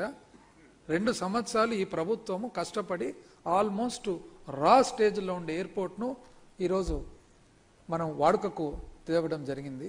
అంటే 2 సంవత్సరాలు వాడుకకు తెచ్చేదానికి జరిగితే 2 సంవత్సరాల ముందే కొబ్బరికాయ కూడా కొట్టినారు అధ్యక్ష అప్పుడే. ఇది ఆలోచన విధానంలో మరి మన పరిపాలన విధానంలో మరి తేడాలు. అదేవిధంగా పేరు కూడా అధ్యక్ష ఇక్కడ, ఎందుకంటే దాదాపు భారతదేశము మరి మన ప్రాంతమంతా కూడా బ్రిటిష్ రూల్ నుంచి మొట్టమొదటి ఎదురు తిరగడం అధ్యక్ష. 1857లో సిపాయి మ్యూనిటీని అయితే 10 సంవత్సరాల ముందే ఉయ్యలవాడ నరసింహారెడ్డి గారు అనేసి కోయిలకుంట్ల ప్రాంతానికి కర్నూలు జిల్లాకు చెందిన వారై కుందు నది ఒడ్డున ఉండే ఊర్లో జన్మించి ఆయన ఎదిరించిన తర్వాత దాదాపు ఒక అప్పటి బ్రిటిష్ తహసీల్దార్ని, ఈస్ట్ ఇండియా కంపెనీకి సంబంధించిన తహసీల్దార్ను హతమర్చి ఆ తర్వాత ఎదురు తిరిగిన తర్వాత ఆ రోజు మొట్టమొదటిసారిగా భారతదేశంలో ఒక ఆలోచన కలిగిందనమాట. ఇది కొలోనియల్ రూల్ అనేది వేరే దేశం వాళ్ళు వచ్చి మనల్ని పరిపాలించడమేమి, మన పాలన మనం చేసుకోవాలని మిగతా చరిత్ర అందరికీ తెలిసిండేది అధ్యక్ష. అక్కడి నుంచి మరి పారిపోయి ఆ తర్వాత బ్రిటిష్ వారితో ఈస్ట్ ఇండియా కంపెనీతో కొట్లాడుతూ దాదాపు కంబము గిద్దలూరు ఆ ప్రాంతాలంతా పోయి చివరకు తన దగ్గర ఉన్న వాళ్ళు ఒకరు మోసం చేసిన తర్వాత తనను ఉరితీసిన తర్వాత దాదాపు కొన్ని సంవత్సరాల పాటు తన తలను అక్కడే నొత్సం అని ఉంది అధ్యక్ష. ఇది బనగానపల్లె కోయిలకుంట్లకు జమ్మలమడుగు మధ్యలో నొత్సం అనే ఒక ఊరు వస్తుంది. ఆ నొత్సం కోట దగ్గర మరి తన తలను ఉరితీసిన తర్వాత పెట్టిన మాట. అంటే మనకున్న ఎవరైతే స్వాతంత్ర సమరయోధులు ఉన్నారో, స్వాతంత్రం కోసం పోరాడిన వాళ్ళు ఉన్నారో, దాదాపు one of the first person ఆ గుర్తుగా ఓరోకల్ ఎయిర్పోర్టుకు ఆ ప్రాంతానికి చెందిన వారై ఈరోజు గర్వంగా ఉయ్యలవాడ నరసింహారెడ్డి గారి పేరు పెట్టడం జరిగిందని చెప్పి తెలియజేస్తారు. 2021-22 సంవత్సరంలో భోగాపురం గ్రీన్ఫీల్డ్ అంతర్జాతీయ విమానాశ్రయం మరియు దగదర్తి గ్రీన్ఫీల్డ్ విమానాశ్రయాలకు భూసేకరణ పూర్తవుతుందని చెప్పి భావిస్తున్నాం. ఆర్థిక మరియు ప్రాంతీయ అభివృద్ధి ప్రయత్నాలకు వ్యూహాత్మక దృష్టిని తీసుకురావడానికి కాన్సెప్ట్ సిటీలను ప్రారంభిస్తున్నట్లు ప్రభుత్వం ప్రకటించింది. ఈ కాన్సెప్ట్ సిటీలు ప్రభుత్వ తోడ్పాటుతో ప్రైవేట్ రంగం నేతృత్వంలో ఆర్థికాభివృద్ధికే ఒక ప్రత్యేకమైన మరియు సమగ్రమైన నమూనాలు అవుతాయని చెప్పి చెప్పవచ్చు. మొదటి దశలో ఒక్కొక్క కాన్సెప్ట్ నగరానికి 10 చదరపు కిలోమీటర్ల విస్తీర్ణం చొప్పున 3 కాన్సెప్ట్ నగరాలుగా అనంతపురము, తిరుపతి మరియు విశాఖపట్నంలను అభివృద్ధి చేయాలని ప్రతిపాదించారు. 2021-22 సంవత్సరంలో పారిశ్రామిక మరియు మౌలిక సదుపాయాల అభివృద్ధికి 3,673,34 రూపాయల కేటాయింపును ప్రతిపాదిస్తున్నాను. ఇది 9వ సుస్థిర అభివృద్ధి మౌలిక సదుపాయాలకు పారిశ్రామిక మరియు మౌలిక సదుపాయాల అభివృద్ధికి 3,600 గౌరవ మంత్రివర్యులు గౌతమ్ రెడ్డి గారు 3,673,34 9వ సుస్థిర అభివృద్ధి లక్ష్యాలైన స్థితిస్థాపక మౌలిక సదుపాయాలను నిర్మించడం, సమగ్ర మరియు స్థిరమైన పారిశ్రామికీకరణ మరియు ఆవిష్కరణలను ప్రోత్సహించడం సాధించడానికి సహాయపడుతుంది. రవాణా మరియు రహదారి మౌలిక సదుపాయాలు. జాతీయ వ్యవసాయ గ్రామీణాభివృద్ధి బ్యాంక్ నాబార్డ్ పునరావాస మరియు పునర్నిర్మాణ ప్రణాళిక ఆర్ఆర్ ప్లాన్ వామపక్ష ప్రభావిత ప్రాంతాల్లో రహదారి అనుసంధానం ప్రాజెక్టులకు విదేశీ రుణ సహాయం. ఇది దాదాపు ఎక్కువ శాతం అధ్యక్ష విశాఖపట్నం, ఈస్ట్ గోదావరి ఆ ఏరియాలు జరుగుతున్నాయి అధ్యక్ష. ప్రాజెక్టులు కింద గ్రామీణ రహదారులను బలోపేతం చేయడం, బీటీయేతర రహదారులను బీటీ ప్రమాణాలకు తగ్గట్టుగా మెరుగుపరచడం, మండల ప్రధాన కార్యాలయాలను అనుసంధానించే సింగిల్ లైన్ రహదారులను డబుల్ లైన్ రహదారులుగా వెడల్పు చేయడం మరియు వంతెన నిర్మాణం వంటి పనులను ప్రభుత్వం చేపట్టింది. దాదాపు అధ్యక్ష ఆల్ మండల్ హెడ్ క్వార్టర్స్ అన్నిటి కూడా డబుల్ రోడ్తో మరి కనెక్ట్ చేసేది కాకుండా బ్రిడ్జులు ఎక్కడెక్కడైతే వంతెనలు వీక్ బ్రిడ్జెస్ ఉన్నాయో అన్ని కూడా కొత్త బ్రిడ్జులు కట్టడం ద్వారా అధ్యక్ష. న్యూ డెవలప్మెంట్ బ్యాంక్ రుణ సాయం ద్వారా 6,400 కోట్ల రూపాయలతో మా ప్రభుత్వం 2 ప్రాజెక్టులను చేపట్టడం జరిగింది. 2021-22 సంవత్సరంలో రవాణా రోడ్లు భవనాల శాఖకు 7,594,6 రూపాయల కేటాయింపును ప్రతిపాదించడమైంది. ఇంధన రంగం. ప్రభుత్వం రోజుకు 9 గంటల ఉచిత విద్యుత్తును 18,40,000 వ్యవసాయ పంపు సెట్లకు సరఫరా చేయడమే కాక 21,73,000 షెడ్యూల్ కులాలు మరియు షెడ్యూల్ తెగల దేశీయ వినియోగదారులకు నెలకు 200 యూనిట్ల మేరకు ఉచిత విద్యుత్తును సరఫరా చేస్తుంది. వీటితో పాటు గ్రామీణ ఉద్యానవన నర్సరీలకు, దోబిఘాట్లకు, దారిద్ర్య రేఖకు దిగువనున్న రజక సంఘాలకు, చాలా వెనుకబడిన కుల సంఘాలకు, చేనేత కార్మికులకు, క్షౌరశాలలకు, బంగారు అనుకరణ ఆభరణాల యూనిట్లకు కూడా ప్రత్యక్ష నగదు బదిలీ పథకం ద్వారా రాయితీ విద్యుత్తును అందిస్తున్నాం.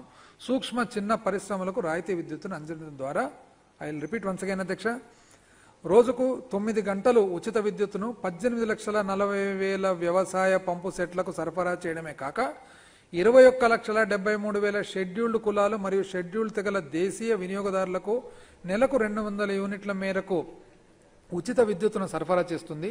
వీటితో పాటు గ్రామీణ ఉద్యానవన నర్సరీలకు, దోబిఘాట్లకు, దారిద్ర్య రేఖ దిగువనున్న రజక సంఘాలకు, చాలా వెనుకబడిన కుల సంఘాలకు, చేనేత కార్మికులకు, క్షౌరశాలలకు, బంగారు అనుకరణ ఆభరణాల యూనిట్లకు కూడా ప్రత్యక్ష నగదు బదిలీ పథకం ద్వారా రాయితీ విద్యుత్తును అందిస్తున్నాం. సూక్ష్మ చిన్న పరిశ్రమలకు రాయితీ విద్యుత్తును అందించడం ద్వారా 7వ సుస్థిర అభివృద్ధి లక్ష్యమైన సరసమైన, నమ్మకమైన, స్థిరమైన మరియు ఆధునిక విద్యుత్ శక్తి అందించడంను సాధిస్తున్నాం. ఇంధన రంగంలో సంస్కరణ ఆధారిత చర్యలను ముందుకు తీసుకుపోవడం ద్వారా ఉచిత విద్యుత్ కోసమై ప్రత్యక్ష నగదు బదిలీ పథకాన్ని ప్రభుత్వం అమలు చేయడం ప్రారంభించింది. రైతులు వినియోగించే విద్యుత్ యొక్క ఖచ్చితమైన పరిమాణాన్ని కొలవడానికి వ్యవసాయ పంపు సెట్లకు పొలాల్లో మీటర్లను ఏర్పాటు చేసి తత్సంబద్ధ విద్యుత్ వినియోగ ఖర్చు సొమ్ముకు రైతు ఖాతాకు నేరుగా జమ చేయాలని ప్రభుత్వ సంకల్పం. 2021-22 సంవత్సరంలో ఇంధన రంగానికి 6,637,24,00,000 రూపాయల కేటాయింపులు ప్రతిపాదిస్తుంది. పరిపాలన 16వ సుస్థిర అభివృద్ధి లక్ష్యాలైన శాంతియుత మరియు సమగ్ర సమాజాలను ప్రోత్సహించడానికి, అందరికీ న్యాయం కల్పించడం మరియు అన్ని స్థాయిల్లో సమర్థవంతమైన జవాబుదారీ మరియు సమగ్ర సంస్థలను నిర్మించడంలో అనుగుణంగా ప్రభుత్వం గ్రామ మరియు వార్డు సచివాలయ వ్యవస్థను ప్రారంభించింది. ఈ సంస్థల ద్వారా ప్రభుత్వం ప్రజలకు మరింత దగ్గరైంది. రెవెన్యూ సేవలు, భూ దస్తావేజుల సేవలు, ధృవపత్రాల జారీ మరియు అనేక సేవలు గ్రామ మరియు వార్డు సచివాలయాలతో అనుసంధానింపబడ్డాయి. అంతేకాకుండా రాష్ట్రం పునఃసర్వే కార్యక్రమాన్ని ప్రారంభించడానికి ముందు నిజమైన హక్కుదారులకు సమీకరించబడిన ప్రాథమిక రికార్డులను అందించడానికి, పునర్వ్యవస్థీకరణ కార్యకలాపాలను వ్యవస్థీకరణ పద్ధతిలో నిర్వహించడానికి భూమి లావాదేవీల రికార్డును సమయానుసారంగా ప్రభుత్వం తయారు చేసింది. 2021 ఏప్రిల్ 12 ఉగాది రోజున ప్రభుత్వం కులం, మతం, ప్రాంతం వివక్ష లేకుండా, ఐ రిపీట్ అధ్యక్ష, కులం, మతం, ప్రాంతం వివక్ష లేకుండా, రాజకీయాలకు అతీతంగా, అవినీతి జాడ లేకుండా ప్రజలకు నిస్వార్థంగా సేవ చేసినందుకు గాను మరియు ప్రభుత్వ సంక్షేమ కార్యక్రమాలను అర్హత గల ప్రతి పౌరుని వద్దకు వచ్చేలా చూసినందుకు 2,23,000 మంది గ్రామ మరియు వార్డు వాలంటీర్లను 228,74,00,000 రూపాయల నగదు పారితోషకం పాటు సత్కరించింది. 2020 సంవత్సరంలో మన గౌరవ ముఖ్యమంత్రి గారిని దక్షిణ ఆసియాలో ఉన్న మానవ అభివృద్ధి ప్రాంతీయ డైరెక్టర్ నేతృత్వంలో ప్రపంచ బ్యాంకు ప్రతినిధి బృందానికి కలిసి సందర్భంలో వివిధ పథకాల అమల్లో రాష్ట్ర ప్రభుత్వంలో చేతులు కలుపుతామని ఈ బృందం హామీ ఇచ్చింది. అంతేగాక రాష్ట్రంలో మన గౌరవ ముఖ్యమంత్రి వైఎస్ జగన్మోహన్ రెడ్డి గారు 3,648 కిలోమీటర్ల పాదయాత్ర చేపట్టడం ద్వారా అట్టడుగు స్థాయిలోనున్న ప్రజల ఇబ్బందులను అర్థం చేసుకొని విద్య, ఆరోగ్యం మరియు వ్యవసాయ రంగాల్లో వారు చేపట్టిన కార్యక్రమాలను ప్రపంచ బ్యాంక్ బృందం ప్రశంసించింది. గ్రామ స్థాయి నుండి డేటాను అందుబాటులో ఉంచి వార్డు మరియు గ్రామ సచివాలయాల ద్వారా ఈ గవర్నెన్స్ అమలు చేయడం సరైన దిశలో తీసుకున్న ఒక మంచి నిర్ణయం అని కూడా ఈ బృందం అభిప్రాయపడింది. ప్రస్తుతము ప్రపంచ బ్యాంక్ మద్దతు $250 మిలియన్ల SALT సాల్ట్ ఈఏపీ ప్రాజెక్టు ఆంధ్రప్రదేశ్లో అభ్యసన సంబంధ పరివర్తన ప్రాజెక్టు చేయబడుతుంది. ప్రాథమిక స్థాయిలో పునాది బలపరచడానికి, ఉపాధ్యాయులు మరియు విద్యార్థుల మధ్య పరస్పర అవగాహన పెంచడానికి మరియు పాఠశాల నిర్వహణకు మెరుగుపరచడానికి ఈ ప్రాజెక్టు తోడ్పడుతుంది. ప్రపంచ బ్యాంక్ వారి కామెంట్స్ అధ్యక్ష, వాళ్ళు ఇచ్చిన అబ్జర్వేషన్స్, కోవిడ్ సమయంలో సంక్షేమ పథకాలతో అందుకున్న ఆంధ్రప్రదేశ్ మిగతా రాష్ట్రాల కంటే బెస్ట్. ప్రపంచ బ్యాంకు నివేదికల్లో వెల్లడి, గ్రామీణ ప్రజల ఆహార భద్రతకు డోకా లేకుండా చర్యలు. లాక్డౌన్ సమయంలోనూ నేరుగా నగదు బదిలీతో భారీగా లబ్ధి. గత మే నెలలో 75% గ్రామీణులకు సర్కారు సాయం. ఉపాధి హామీ కింద అత్యధిక మందికి పని కల్పించిన రాష్ట్రం. కోవిడ్ పట్ల అవగాహన విచారణ చర్యల్లోనూ ముందంజ. దేశంలో మరే ఇతర రాష్ట్రంలో ఇంత స్థాయిలో సాయం అందలేదు. మరి ఏ ఇతర రాష్ట్రంలో కూడా ఇంత స్థాయి అందలేదు. ఈరోజు కూడా నాకు అనిపిస్తుంది అధ్యక్ష, మరొకసారి కూడా ప్రతిపక్షం వాళ్ళు ఉండింటే బాగుండను అధ్యక్ష. లేరు. కానీ ఎందుకంటే ఇంతకు ముందు మేము ఒకటి చెప్పేవాళ్ళం అధ్యక్ష, ఏమని చెప్పేవాళ్ళకంటే, మరి అవార్డ్స్ ఏమో వాళ్లకు, రివార్డ్స్ ఏమో వేరే వాళ్లకు అని చెప్పేసి ప్రతిసారి అధ్యక్ష అందుకుంటారు. కానీ వాస్తవానికి నిజమైన ఒక సంస్థ కానీ ఒక వ్యవస్థ కానీ వచ్చి ప్రాక్టికల్గా అబ్జర్వేషన్, ఎటువంటి పరిస్థితుల్లో అధ్యక్ష అబ్జర్వేషను, కోవిడ్ సందర్భంలో ఈ అబ్జర్వేషన్స్ అన్ని ప్రపంచ బ్యాంక్, వరల్డ్ బ్యాంక్ బృందం వచ్చి చెప్పిపోయిందంటే ఇది నిజంగా ఈ ప్రభుత్వం పనితీరుపై ఉన్న ఒక అసెస్మెంట్ అని చెప్పి ఈరోజు మరి నేను తెలియజేస్తా ఉన్నాను. ఆర్థిక వృద్ధి తీరుతెన్నుల సమీక్ష 2019-20 లెక్కలు.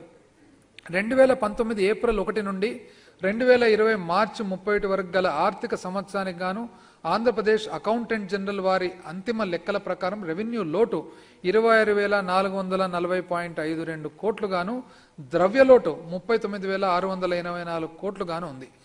రాష్ట్ర స్థూల దేశీయ ఉత్పత్తి జిఎస్డిపిపై రెవెన్యూ లోటు 2.71% గాను, ద్రవ్య లోటు 4.08% గాను ఉంది. సవరించిన అంచనాలు.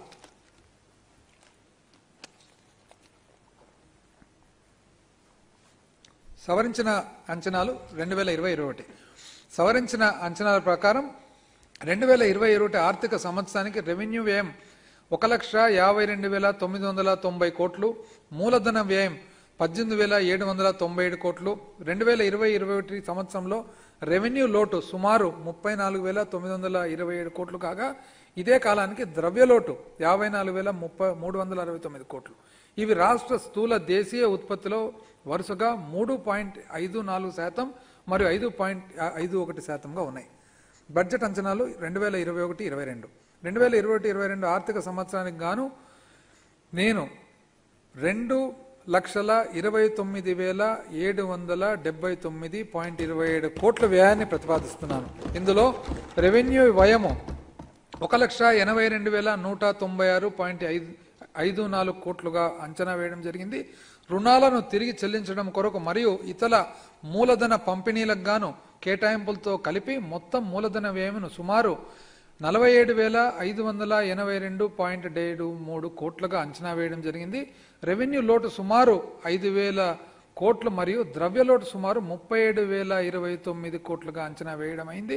రాష్ట్ర స్థూల ఉత్పత్తిలో ద్రవ్య లోటు 3.49% గాను, రెవెన్యూ లోటు 0.47% గాను ఉంటుంది. ముగింపు మాటల అధ్యక్ష, ఐక్యరాజ్య సమితి ద్వారా నిర్దేశించబడిన 17 సుస్థిర అభివృద్ధి లక్ష్యాలను సాధించడంలో మన ఆంధ్రప్రదేశ్ రాష్ట్రం ప్రస్తుతం జాతీయ స్థాయిలో 3వ స్థానంలో ఉంది.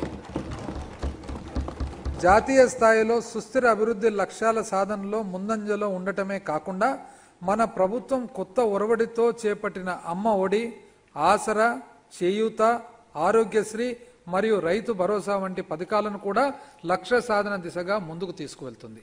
మన ఆంధ్రప్రదేశ్ రాష్ట్ర భవిష్యత్తు ప్రజల సమిష్టి కృషి మరియు సహకారం ద్వారా మన గౌరవ ముఖ్యమంత్రి గారి నాయకత్వంలో రూపుదిద్దుకుంటుంది. మన నాయకుని విశేషమైన శ్రమతో కూడిన ప్రయత్నాలు, నిర్ణయాత్మక విధానాలు మరియు సదుద్దేశంతో కూడిన చొరవ ద్వారా రాబోయే తరతరాల తమ సొంత ఇల్లు అని చెప్పి సగర్వంగా భావించే ఆంధ్రప్రదేశ్ రూపుదిద్దుకుంటుంది. మన రాష్ట్ర పౌరులు భవిష్యత్తుపై పెట్టుబడులు పెట్టడం మరియు వారి నిజమైన సామర్థ్యాన్ని గ్రహించడానికి వారికి అధికారం ఇవ్వడం మన ప్రభుత్వం యొక్క నిరంతర ప్రయత్నంగా కొనసాగుతుంది. కోవిడ్-19 మహమ్మారి మన ఓర్పుకు పరీక్ష పెట్టింది. ప్రపంచం గతంలో ఎన్నో కష్ట సమయాలను చూసింది. మిగిలిన వాటికి ఈ సంక్షోభానికి తేడా ఏమిటంటే, ప్రస్తుత సంక్షోభం మొత్తం ప్రపంచాన్ని దాదాపు ఒకేసారి ముంచెత్తింది. అందువల్ల ఇటువంటి ప్రతికూలతలను ఎదుర్కోవడానికి స్థానిక సమాజాలే కాక ప్రాంతీయ ప్రభుత్వాలు కూడా ముందుకు రావాలి. ఈ మహమ్మారిని సమిష్టిగా ఎదుర్కొనే సమయంలో ప్రజల అరుదైన నాయకత్వం లక్షణాలను, ఆదర్శప్రాయమైన ధైర్యాన్ని మరియు కరుణతో కూడిన నిస్వార్థ సేవను ప్రదర్శించే చూస్తున్నాం. ఇదంతా ఉజ్వల భవిష్యత్తుకై ఆశావహ దృక్పథంతో మానవ జాతి చేసే నిరంతర ప్రయత్నాన్ని సూచిస్తుంది. ఒక రాష్ట్రంగా మనం కూడా చీకటి అంచున ఉన్న వెలుతురుపై దృష్టిని కేంద్రీకరించి ఈ మహమ్మారి నిర్మూలనకై ఇదే తరహాలో సమిష్టిగా పోరాడదాం. ఈ సందర్భంగా స్వామి వివేకానంద గారి మాటలను సంగ్రహంగా చెప్పాలని అనుకుంటున్నాను. అధ్యక్ష, మనం ఏది నాటామో అదే పొందుతాం. మన విధికి మనమే బాధ్యులం. గాలి వీస్తుంది, తెరచాపలు తెరిచి ఉంచిన నావలే ముందుకు సాగుతాయి. ముడుచుకున్న తెరచాపలు గల నావలు గాలివాలును అందుకొని ముందుకు వెళ్ళలేవు. ఇది గాలి తప్ప అయితే కాదు కదా. మన భవిష్యత్తును మనమే నిర్ణయించుకుంటాము. ఈ మాటలతో నేను ఇప్పుడు 2021-22 ఆర్థిక సంవత్సరానికి బడ్జెట్ ప్రతిపాదనలు గౌరవ సభ ఆమోదం కోసం సమర్పిస్తున్నాను. జై ఆంధ్రప్రదేశ్, జై హింద్.